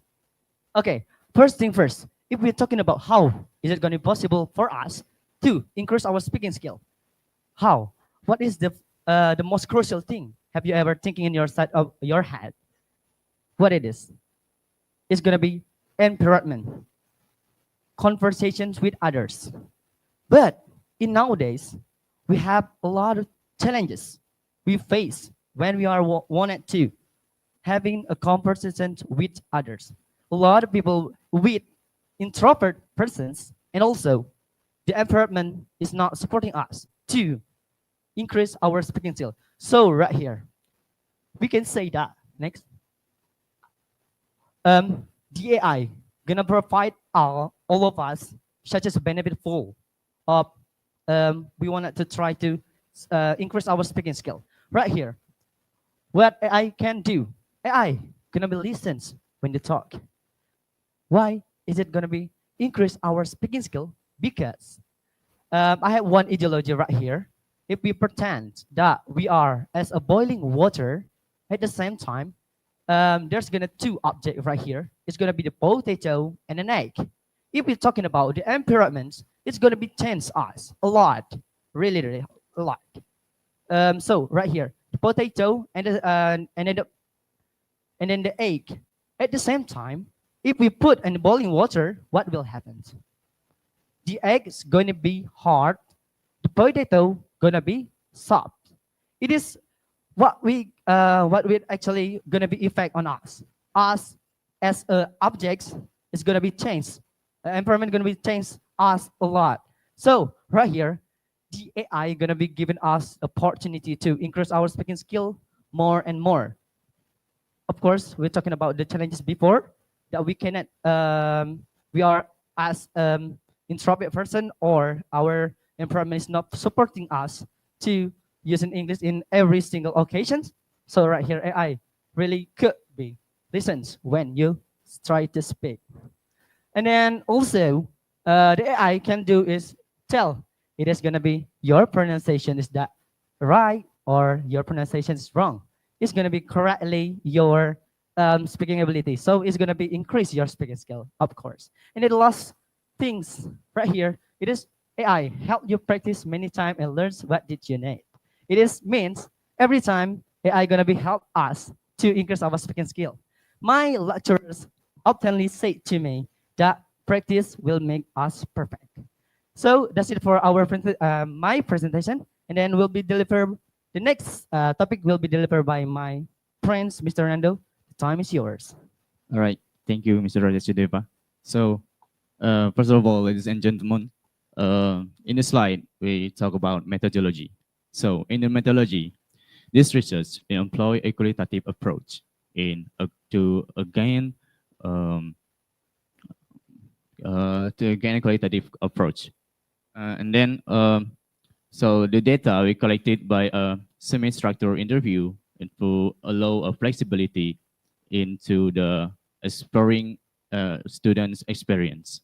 So the participant in this research is the students English study program of IAIN Europe. Next. So this result and discussion. So this finding is reveal the AI provides instant feedback by identifying and correcting student pronunciation error in the real time. So the students report that they were able to practice with AI consistently and independently. So the students practice whenever and wherever they wanted to be practiced. So additionally, AI serves as a complementary tool in traditional tools. And while AI is a support technical aspect of a pronunciation, so the role of teachers remain essential for a guiding essential and mentoring the student in a linguistic understanding and contextual usage. So this synergy between AI and humans is significant improve students speaking confidence. Next. The last is a conclusion. AI is effective support in helping students learning to speak English very well. It provides fast and personalized feedback that encourage independent learning and build confidence. However, teachers still play an important role in guiding students. Continue development and research are needed to fully maximize its use in education. So that's all for our presentation. Thank you very much for your attention. The last we say, wassalamualaikum warahmatullahi wabarakatuh. Have a good day. Thank you very much. Right, gentleman from Indonesia. Next, we have another presentation. The title is Teaching ESP, Bridging Classroom Activities and Workplace Demands by Jessie Nuraini, Naila Shafira Putri, and Nazlah Octavia Ramadhani. Please welcome them.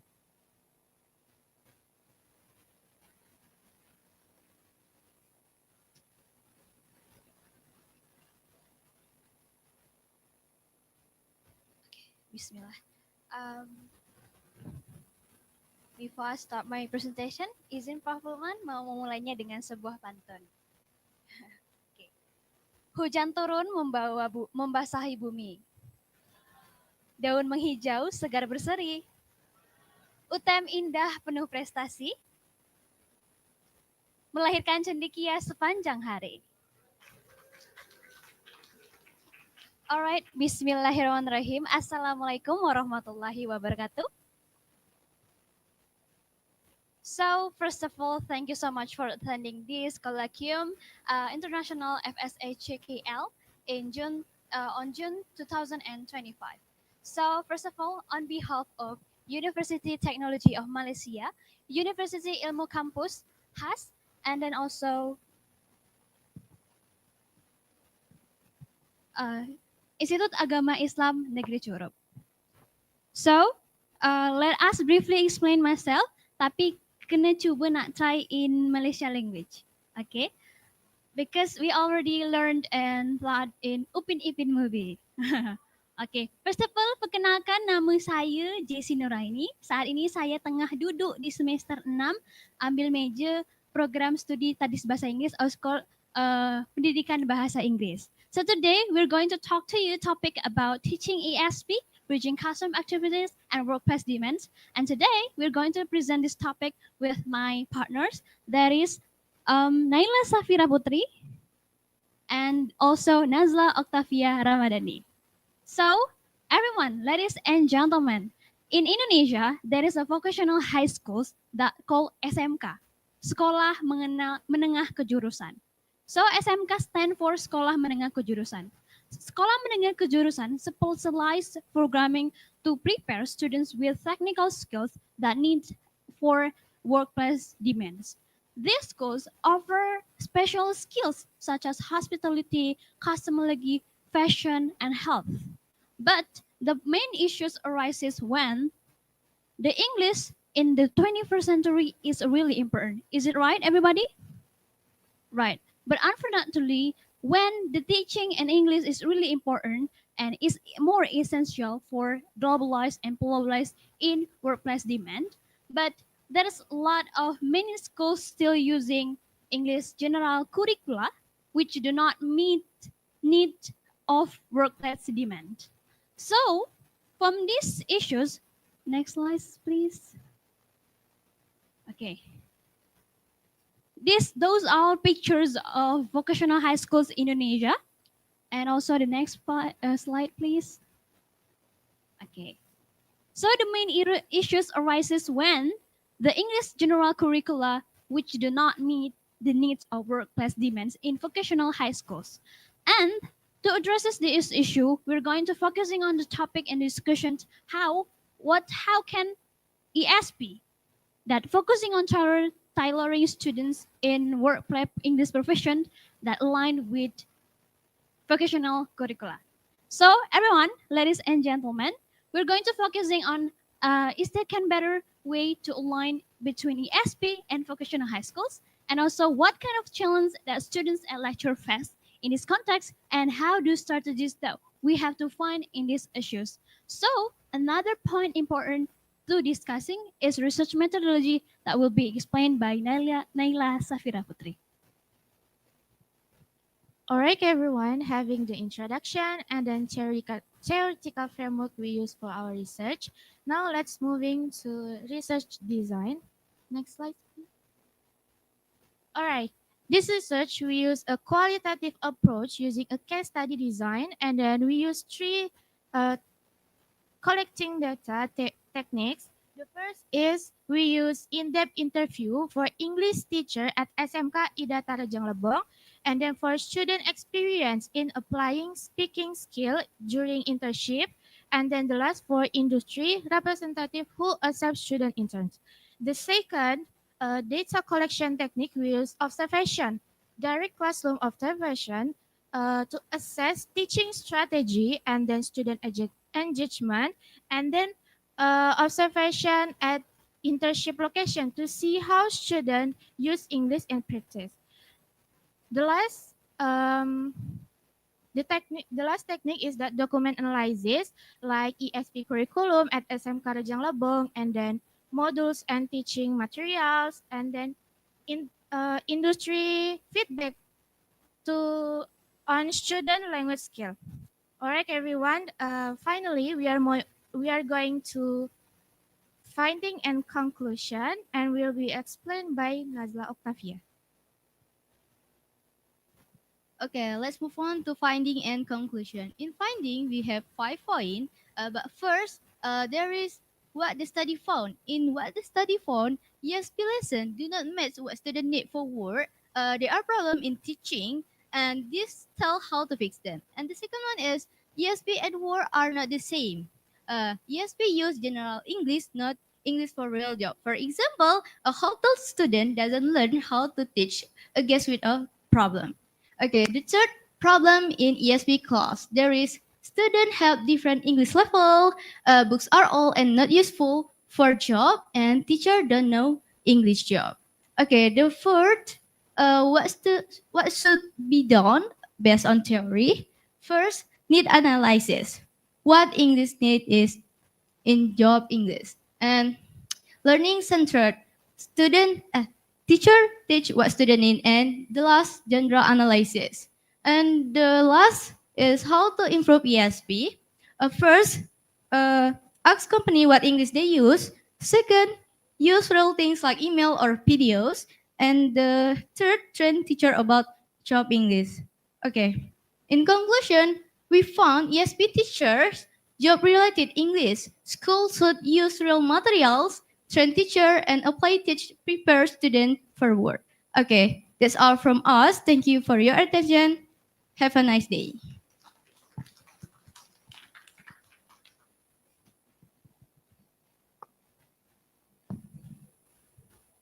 Right, thank you very much.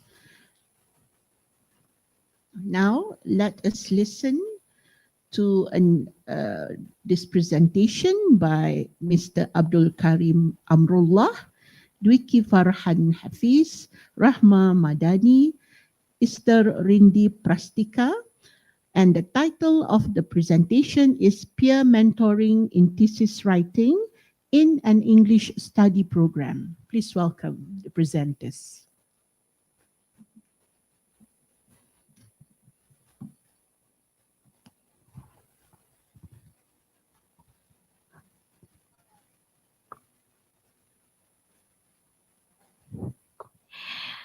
Hi.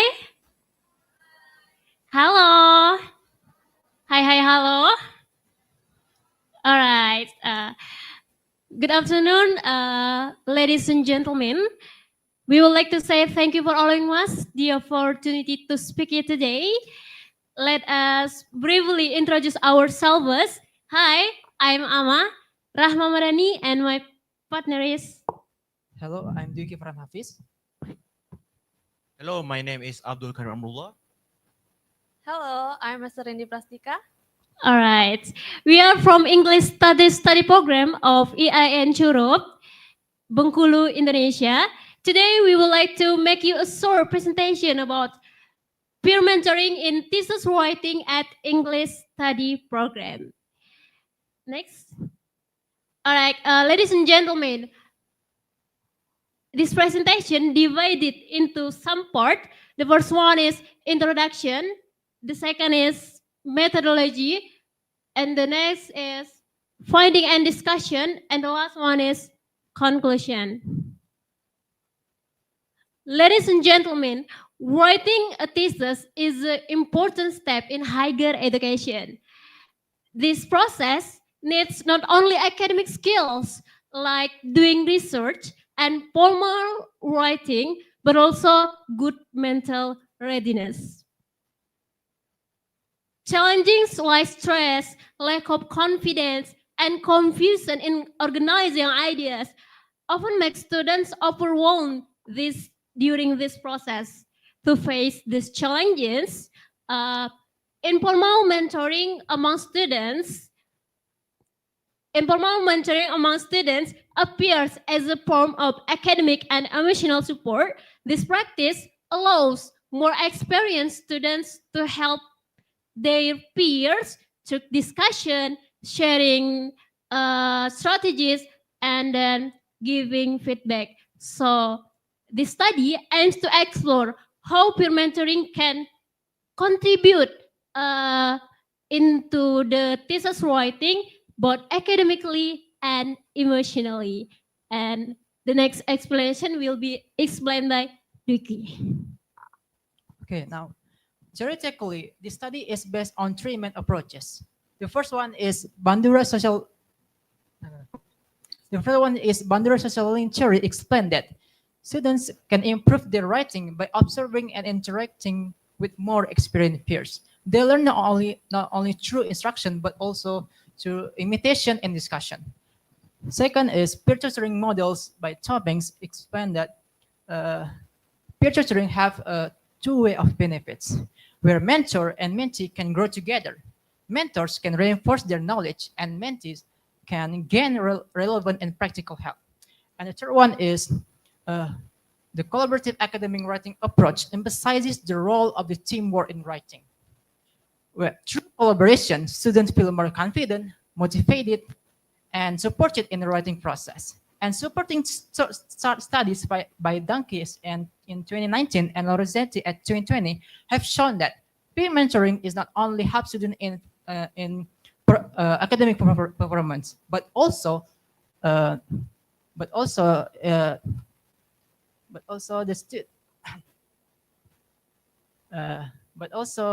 the students in manage the stress, and increase the emotional well-being.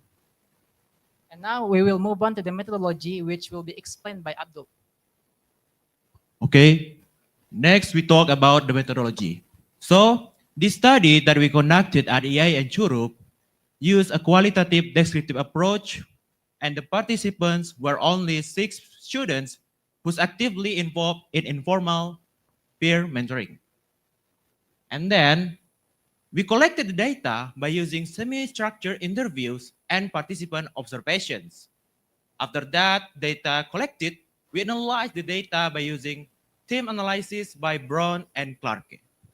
So now we move on the findings, which will be explained by my partner, Esther. Okay, everyone.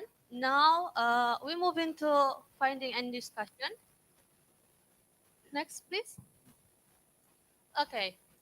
From interview and observation, we found peers mentoring is contribution in several important. First, students found to easier understanding by their supervision revision when explained in simple terms, peers mentoring. And then they received structure in their thesis and design research methodology. And the last is emotional support also significant. They're less feel alone and more confidence and more motivation. Overall, this practice can improve their support to thesis writing. And before I close this speech, I would like to conclude this research. Next, please. Okay. In conclusion, we found peers mentoring is effective strategy to support students in finishing thesis. It offers dual benefits is emotional and education. Okay, ladies and gentlemen, to close, I have a pantun. Burung kenari terbang ke awan, hinggap sejenak di atas awan. Cukup sekian yang kami sampaikan, mohon maaf bila ada kesalahan. Assalamualaikum warahmatullahi wabarakatuh.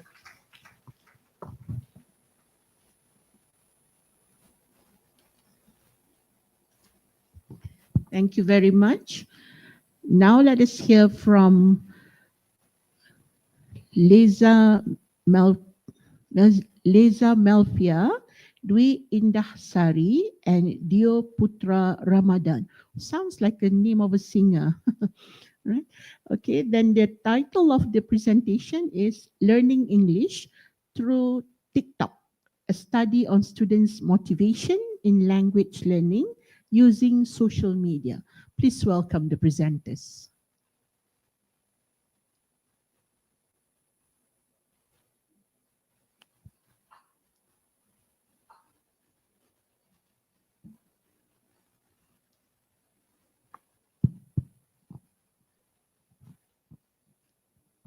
Good afternoon, ladies and gentlemen. Thank you for this opportunity. I'm Dinda Sari and I'm here with my team members, Leza Melfia and Dio Putra Ramadan.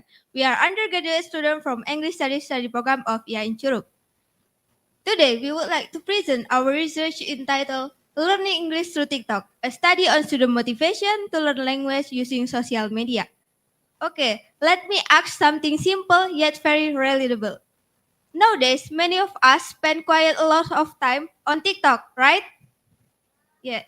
So, have you ever learned something useful just by scrolling TikTok? Great. This is exactly what sparked our curiosity in this research. Next. Okay. Today, many of students, particularly those from Generation Z, are spending hours on TikTok. But surprisingly, they are not just watching for fun. They are also learning, specifically learning English, through short video, creative contents, or trends. So, they watch the video and learn from it. This shift is important because language learning is no longer limited to classroom or textbooks. It also happens on smartphone where students are enjoy and connect. While platforms such as YouTube or Instagram have been studied, TikTok is still under research, especially regarding its impact in influence students. That's why our research will explore a simple but important question. How does the use of TikTok can influence student motivation to learn language using social media? This research is supported by three key theories. The first one from second language acquisition by Cranston, media richness theory by Daphne Engel, and arts model of motivational design by Keller. This theory suggests TikTok has a great potential as a learning tool. Okay, let's conclude the background of our research. Now I would like to hand over to Leza Melvia.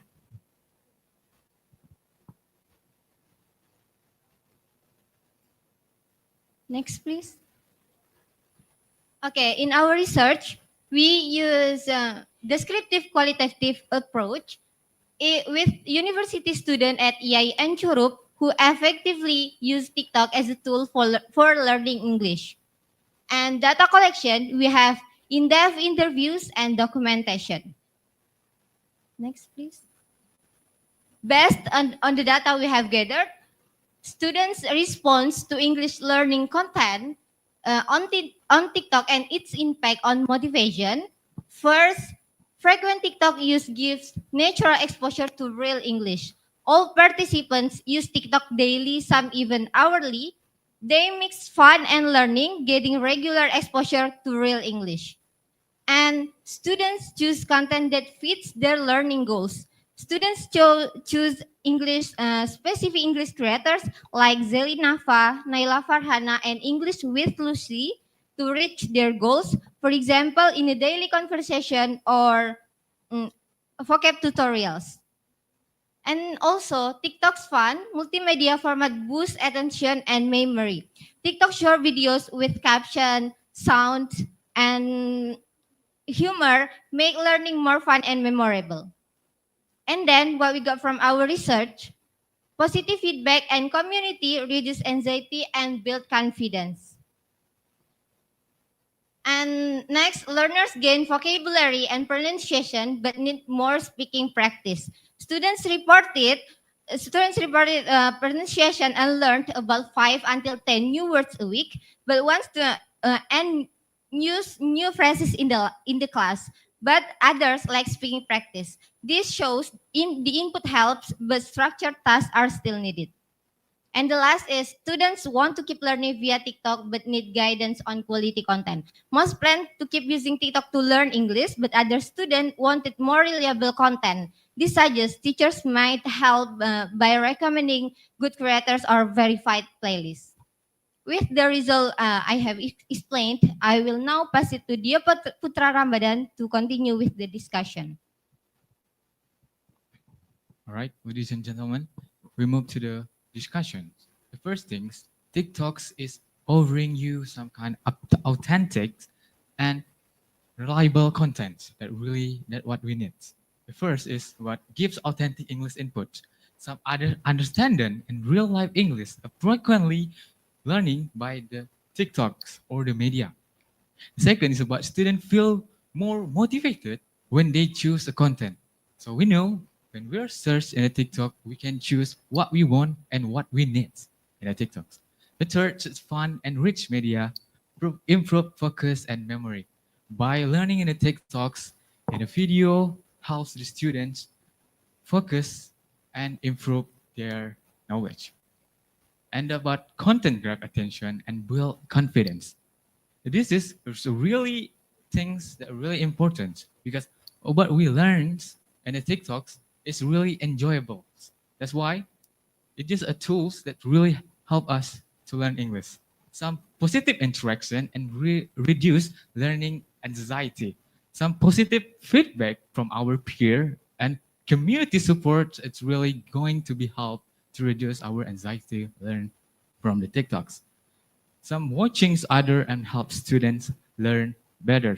So if we watch someone in the TikToks is really good at English, we can imitate them and learn whole day learning English in a fun way. Next, please. So in the conclusions that we know, the studies aims that the TikTok effectively boosts student motivations to learn English through authentic, engaging, and easily accessible. Even though TikToks cannot replace a real classroom or formal education, but TikTok also can be tools to learn English in a fun way. I think that's all from us. Thank you for your attention. Good afternoon, ladies.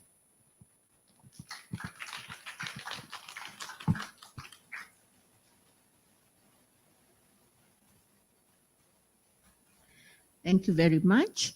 Now let us welcome Nur Alia Nisa, Afifah, and Salsabila to present on error in translation from English to Indonesian subtitle in Everything Everywhere All at Once movie on HBO Go.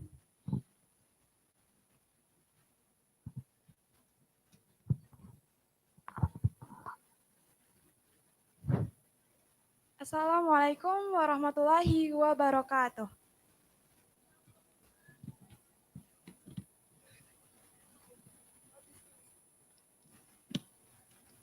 Good afternoon, ladies and gentlemen. First of all, thank you so much for welcoming ourselves in this terrific occasion. I am Nur Alianisa Afifah and my partner, Salsabila. We are from English Study Program of EIN Churup. Okay, today we talk about something that's crucial for us to understand, which is about error in translation from English to Indonesian subtitle in Everything Everywhere All at Once movie on HBO Go. As we know, translations help people understand different languages and cultures. In film, subtitles are important, especially for foreign language.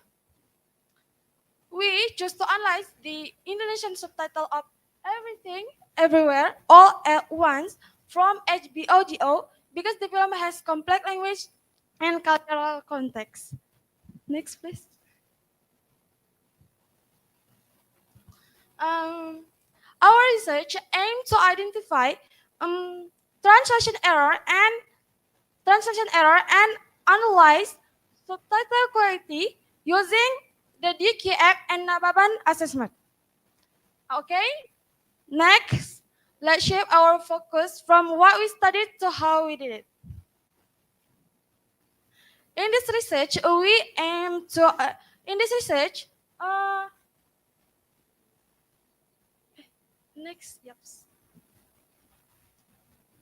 In this research, we used qualitative descriptive methods to analyze word and meaning, and then the data were taken from the English and Indonesian subtitle and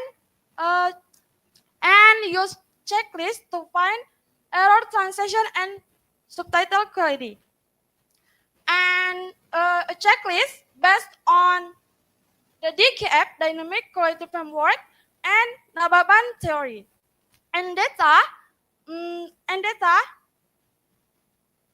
analysis followed by Myers, Huberman, and Saldana models. Okay, next slide will explain by Salsabila. Time is yours. Okay, well, turning our attention now to the chapter 4, Finding and Discussion. The first is types of translation errors from DKF. From the analysis of 50 subtitle data samples, 6 types of errors based on DKF theory were identified, distributed as follows. First is linguistic errors with 18 frequency and 36%. And then accuracy error with 13 frequency and 26%. And then terminology errors with 7 frequency and 14%. And then style error with 6 frequency and 12%. And then layout error with 4 frequency and 8%.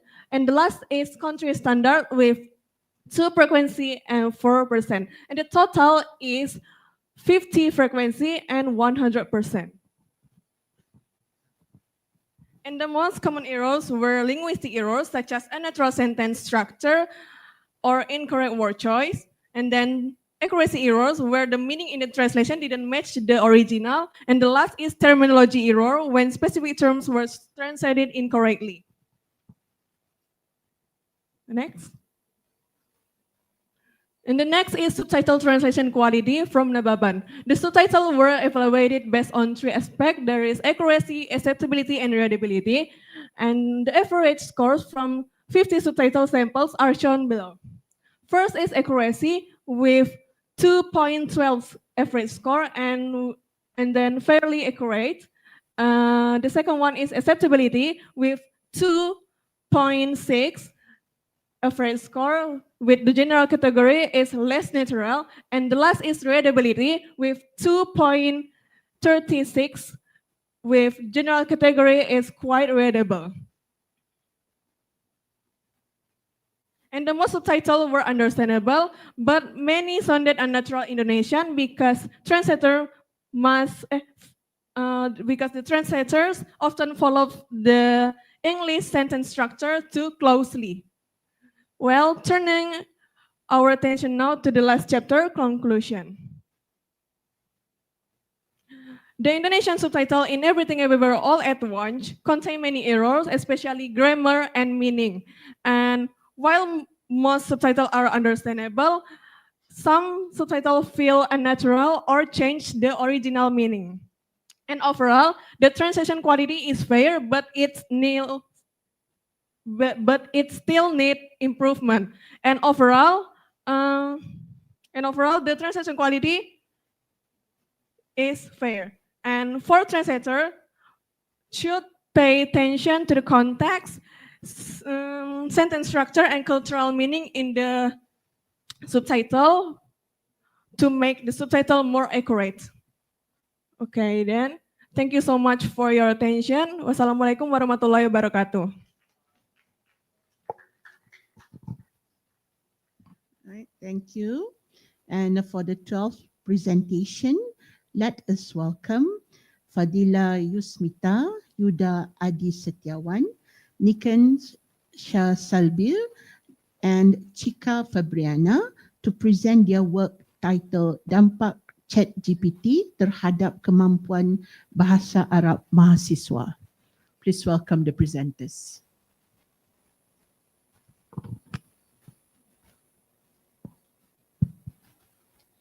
طيب أيها الأصدقاء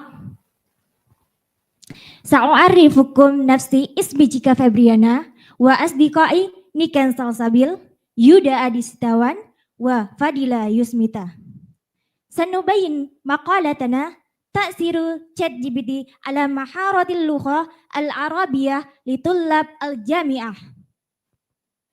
نعم كما قالت اسمي نيكان سالسابيل أنا وصديقتي الطلاب من جامعة الإسلامية الحكومية شروق بنقولوا إندونيسيا في المستوى السادس. نعم next سأبين خلفية البحث. الأول تشات جي بي تي هو الذكاء الاصطناعي الذي يساعد الطلاب في التعلم خصوصا في تعليم اللغة العربية. يعني كانت تكنولوجيا الذكاء الاصطناعي تطورا سريعا في عصر المجتمع 5.0 مما أدى إلى تأثير كبير في التعليم وأحد من هذه التكنولوجيا هو تشات جي بي تي. ثم أهمية اللغة العربية في الدراسة الإسلامية. اللغة العربية أهمية كبيرة في الدراسة الإسلامية وفهم المصادر الأصلية فإن إتقان المهارات أربع الأساسية الاستماع، الكلام، القراءة، الكتابة تلك ضرورية. ثم عملت البحوث عن تشات جي بي تي ولكن هناك ناقص على الرغم أن الدراسة السابقة أظهرت فوائد الاستخدام تشات جي بي تي في الترجمة والكتابة. يعني هناك النظرية الأساسية دور الذكاء الاصطناعي من عفن الرحمة والآخرين في السنة 2024 وأيضا من شافي كنانتي في السنة 2025 وأيضا هناك من عبد الرحمن حمزة في السنة 2023 ولكن يوجد الأخطاء النحوية والاعتماد الذكاء الاصطناعي. ثم الفرصة الجديدة في البحث عن تشات جي بي تي. يعني يركز هذا البحث على دراسة شاملة لتأثير الاستخدام ChatGPT على تعليم المهارات الأربع الأساسية وعلى المهارات اللغة العربية للطلاب الجامعة خصوصا في جامعة الإسلامية الحكومية جروب في المستوى الرابع. نستمر إلى بعدي.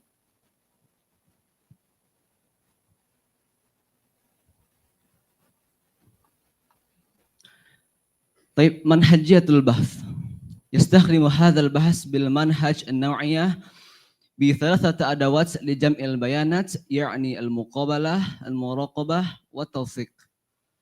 قام بمقابلة مع 8 طلاب في المستوى الرابع من قسم تعليم اللغة العربية بجامعة حكومية جلوب.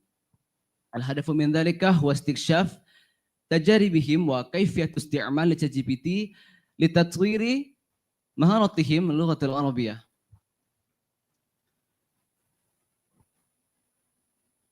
تستخدم المقابلة لمعرفة الفوائد والعقبات التي يجد الطلاب في أثناء استعمال ChatGPT. Next. تستعمل المراقبة لمتابعة تطوير اللغة العربية عند الطلاب قبل وبعد استعمال ChatGPT. كما يجمع التوثيق ليدل التفاعل بين الطلاب وChatGPT. البيانات التي وجدت نتائج الكلام مع ChatGPT والواجبات التي أجريت قبل وبعد استعماله. نستمر إلى المتكلم بعدي. طيب نستمر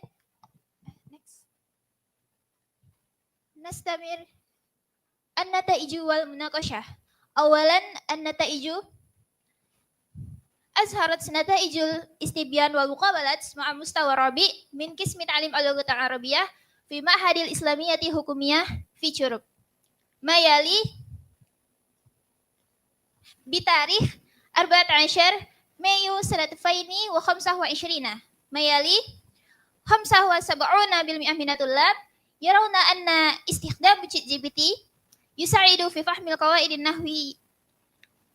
النحو والصرف ويسهم تحسين في مهاراتهم في اللغة العربية. و25% من الطلاب يرون أن ChatGPT قد يؤدي إلى إدمان ويقدم معلومات غير دقيقة تماما. ثم المناقشة. هناك 3 أشياء. أولا استخدام ChatGPT لتعلم اللغة العربية. ChatGPT إمكانية كبيرة في تعلم اللغة العربية بشكل شخصي وتفاعلي خصوصا في فهم القواعد والنصوص العربية. الثاني فوائد الاستخدام ChatGPT في تعلم اللغة العربية. استخدام ChatGPT في تعلم اللغة العربية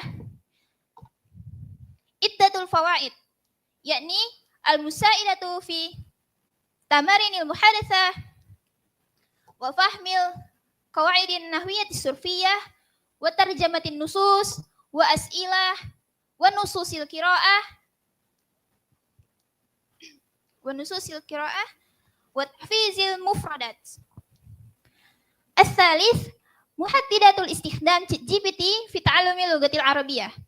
خطر الاعتماد المفرط الذي قد يضعف القدرة على التفكير النقدي والكتابة الطلاب. Next.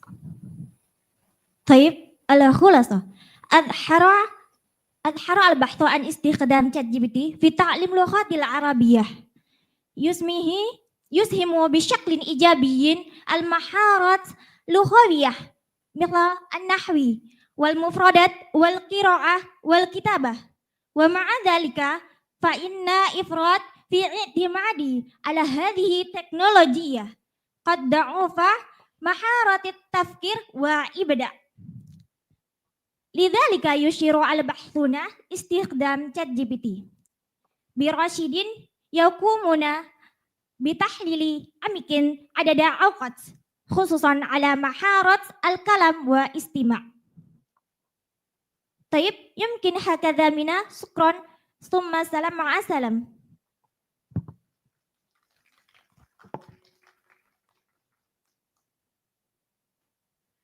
Shukran jazilan, presenters. Now we have come to the end of the presentation with we have Abdul Akbar, Veni Vindari, Nurul Hasanah Sulio to present on pentingnya kemampuan mufradat dalam pengajaran bahasa Arab. Dipersilakan.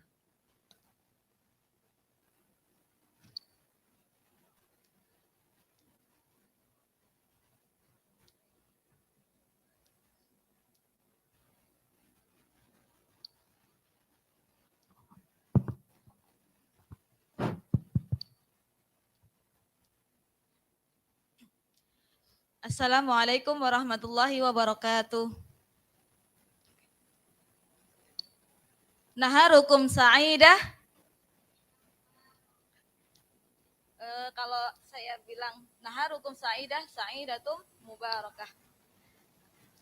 Sa'idu maratan saniyah. Naharukum sa'idah. Oke, tayyib, syukran. أهلا وسهلا لجميع الطلاب والطالبات الجامعة في هذه القاعة المباركة. شكرا على هذه الفرصة. إن شاء الله أنا وأصحابي لنشرح لكم عن الموضوع أهمية إتقان المفردات في تدريس اللغة العربية. وهي المفردات. المفردات هي أهم المكونات في تعليم اللغة العربية. وهذا يؤثر جدا على المهارات اللغوية الأربع: الاستماع والكلام والقراءة والكتابة. ولكن لنبلغ هذه الدرجة كثير من أواعي تعليم المفردات، وهناك في ثلاثة أقسام: الأول الداخلي، والثاني الخارجي، والثالث المنهجي. الداخلي قلة الاهتمام والدافع لدى المتعلمين عن الأخطاء في الفهم أو النطق. والثاني الخارجي أخطاء في أعداد المواد الذي لا يناسب مع احتياجات الطلاب. والثالث المنهجي استخدام الأساليب ووسائل غير مناسب لتعليم المفردات للطلاب. وهذه التعليم نحن نستخدم الأسلوب البحث المكتبي، وهو أساليب لجمع البيانات واكتشاف النظريات من مختلف الأدبيات المتعلقة بالبحث. والآن نستمر إلى مراحل تعليم المفردات لكي نحن ننال ما نريده من هذا التعليم. هناك في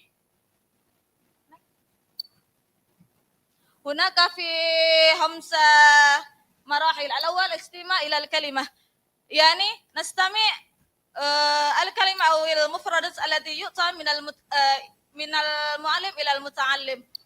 ثم بعد ذلك فهم من الكلمة، يعني فهم الكلمة أو المفردات بدون الترجمة المباشرة. ثم بعد ذلك تكوين الجمل، يعني نسوي الجمل الصحيحة ونتحدث بذلك الجمل. والآخرا قراءة، نقرأه ونكتبه في الكراسة. وهذا مني. نستمر إلى صاحبتي فني ونداري فليتفضل عليها. حسنا، أستمر بيانات في هذه المادة. في تعليم المفردات هناك 6 مراحل لاكتساب معنى المفردات، وهي الأول يعني استماع الكلمة، ثم تحدث الكلمة، وصول معنى كلمة، قراءة الكلمة، كتابة الكلمة، وتكوين الجمل. ثم تشمل استراتيجيات الذي يمكن أن يستخدم في تدريس المفردات. هناك 4 أقسام. الأول يعني توفير الخيارات للمتعلم، يعني يعطي متعلم حرية في اختيار المواد أو موضوعات التي يهتم به المتعلم. الثاني يعني تطبيق التعلم التعاوني، وهي طريقة يعمل فيها الطلاب معا في مجموعة لتحقيق أهداف التعلم. الثالث يعني تقديم المكافئات والتقدير، وهي إحدى طريقة فعالة لزيادة دافعية المتعلم في تعليم اللغة العربية. والرابع يعني تهيئة البيئة التعليمية دائمة، يعني خلق بيئة تعليمية ممتعة ومرحة وبحيث يشعر الطلاب بحرية أسئلة واكتشاف وارتكاب الأخطاء بدون الخوف. ثم بالإضافة إلى تقنية واستراتيجيات هناك وسائط التي يمكن أن تكون مدخلا بين المواد من المعلم إلى المتعلم. من وسائط هناك أنواع مختلفة إحداهما يعني next slide please. إحداهما يعني وسائط تعليمية مفردات قائمة على الألعاب. هناك 5 أنواع يعني الأول البطاقة التعليمية ثم الخرائط الذهنية ثم لعبة ثعابين وسلم العربي والفوازير والأخير لعبة كلمات المتقاطعة. وهذه اللعبة يمكن أن تزيد ذاكرة المتعلم بالمفردات التي تعلمها. هذا مني نستمر إلى عبد الأكبر فيتفضل مشكور. شكرا على هذه الفرصة ونحن الآن سندخل في المبحث الثالث وهو بعده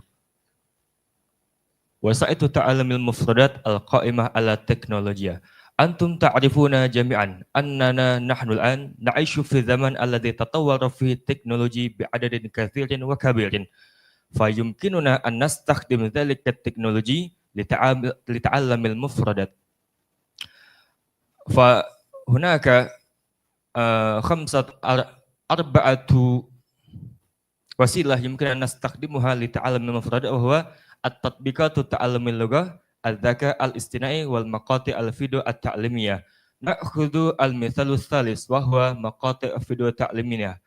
أنتم تعرفون هناك تطبيق اسمه يوتيوب، ففيه فيديوهات كثيرة جدا بعدة أنواعها، فيمكننا أن نفتحه ونكتب العنوان الذي نريده، فنستطيع أن نتكلم ونستطيع أن نتعلم اللغة العربية في أي وقت وفي أي حال. نسمع مباشرة من يوتيوب. فالخلاصة الذي تحدثنا معكم وهي أن إتقان المفردات هو شيء مهم بل هو أهم. لماذا؟ لأنه أساس في تعلم اللغة العربية. فعلى المدرس أن يفهم أن هناك عوائق الذي لابد علينا أن نبحث مخرج لكي لا يشعر الطالب في الملل. فهذه هي خلاصة عن أهمية إتقان المفردات. فشكرا على الاهتمام والتركيز. إلى اللقاء. السلام عليكم ورحمة الله وبركاته.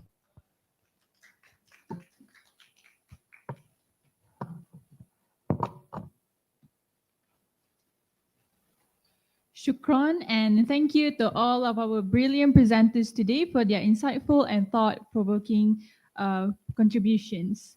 So now we have reached the conclusion of our colloquium, but before we go to grab our lunch, I would like to invite everybody here to scan the QR code, which will be shown on the screen shortly.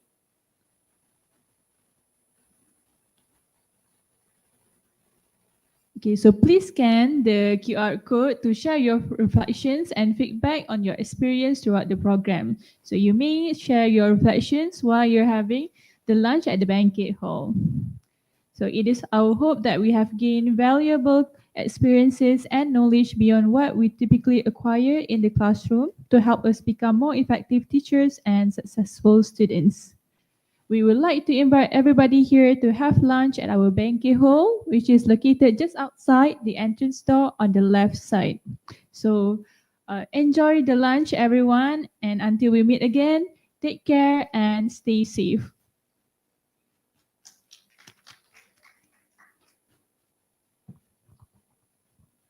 Assalamualaikum. Just while you're just wrapping up your things, I would like to remind all participants to submit your extended abstract for the conference proceedings, because as we have listened to the talk by our distinguished speaker from Indonesia talking about publication and all, why not kickstart with an extended abstract, which is only about 1,000 to 1,500 words maximum, yeah? So We have received only 2 extended abstract, and we hope that we can get all the exciting findings that you have diligently presented here to be translated into writing, where people can cite you. Yeah, even though it's an extended abstract, it's okay. This is the first step of the many indexed publication. Yeah, doctor? Yes. So inshallah, that is the kickstart, and especially when you start at your degree days. This would be a good practice for all teachers, because we are all teachers, and let's leave behind a legacy that people can actually take something from you. Yeah. So I'm just showing. Can you make it just a bit smaller? This is hopefully I will get from everyone, also our keynote speakers. Yeah. So extended abstracts, if we get from everyone, and we are giving probably 2 weeks or so for you to, 2 weeks, or by the end, latest by the end of June. So this is how, if you go to page 11, so an extended abstract in this format will take up about 3 to 4 pages. Yeah. So what you will have to do, and you have beautifully presented it just now, you have your findings, you have your model, you have your methods, you have your results. So it will start with an introduction, and we have a template that will be given in the Google form, and you just have to upload in the Google form. So you will have your title, your name, your introduction, and then a bit of, I don't think you have a lot of literature here. If you can scroll downwards. Yes, so this is the paper from Dr. Nohasmiza I have received from her. Aim and approach, you have the research objectives, the research question, and if you have your findings, you present it there, and the results, and then you end with the references. And it only takes up 3 to 4 pages maximum. Yeah, so don't waste your presentation that you have beautifully done just now into just an oral presentation where people in the hall can listen to, and also in the recording, but turn it into a publication where people can cite you. And trust me, whatever you do in your degree, those topics can be an extension for your master's, your PhD, inshallah. Yeah. So on behalf of the unit of publication, we would like to get the extended abstract from you, and we are giving you until the end of the month. Yeah. And Dr. Nohasmiza will liaise with IPG and our Indonesian partners to submit. Yeah, inshallah. And it's not even by the end of the year. We will try to hustle by July or August for the publication to materialize. So thank you very much. Assalamualaikum. Enjoy your lunch.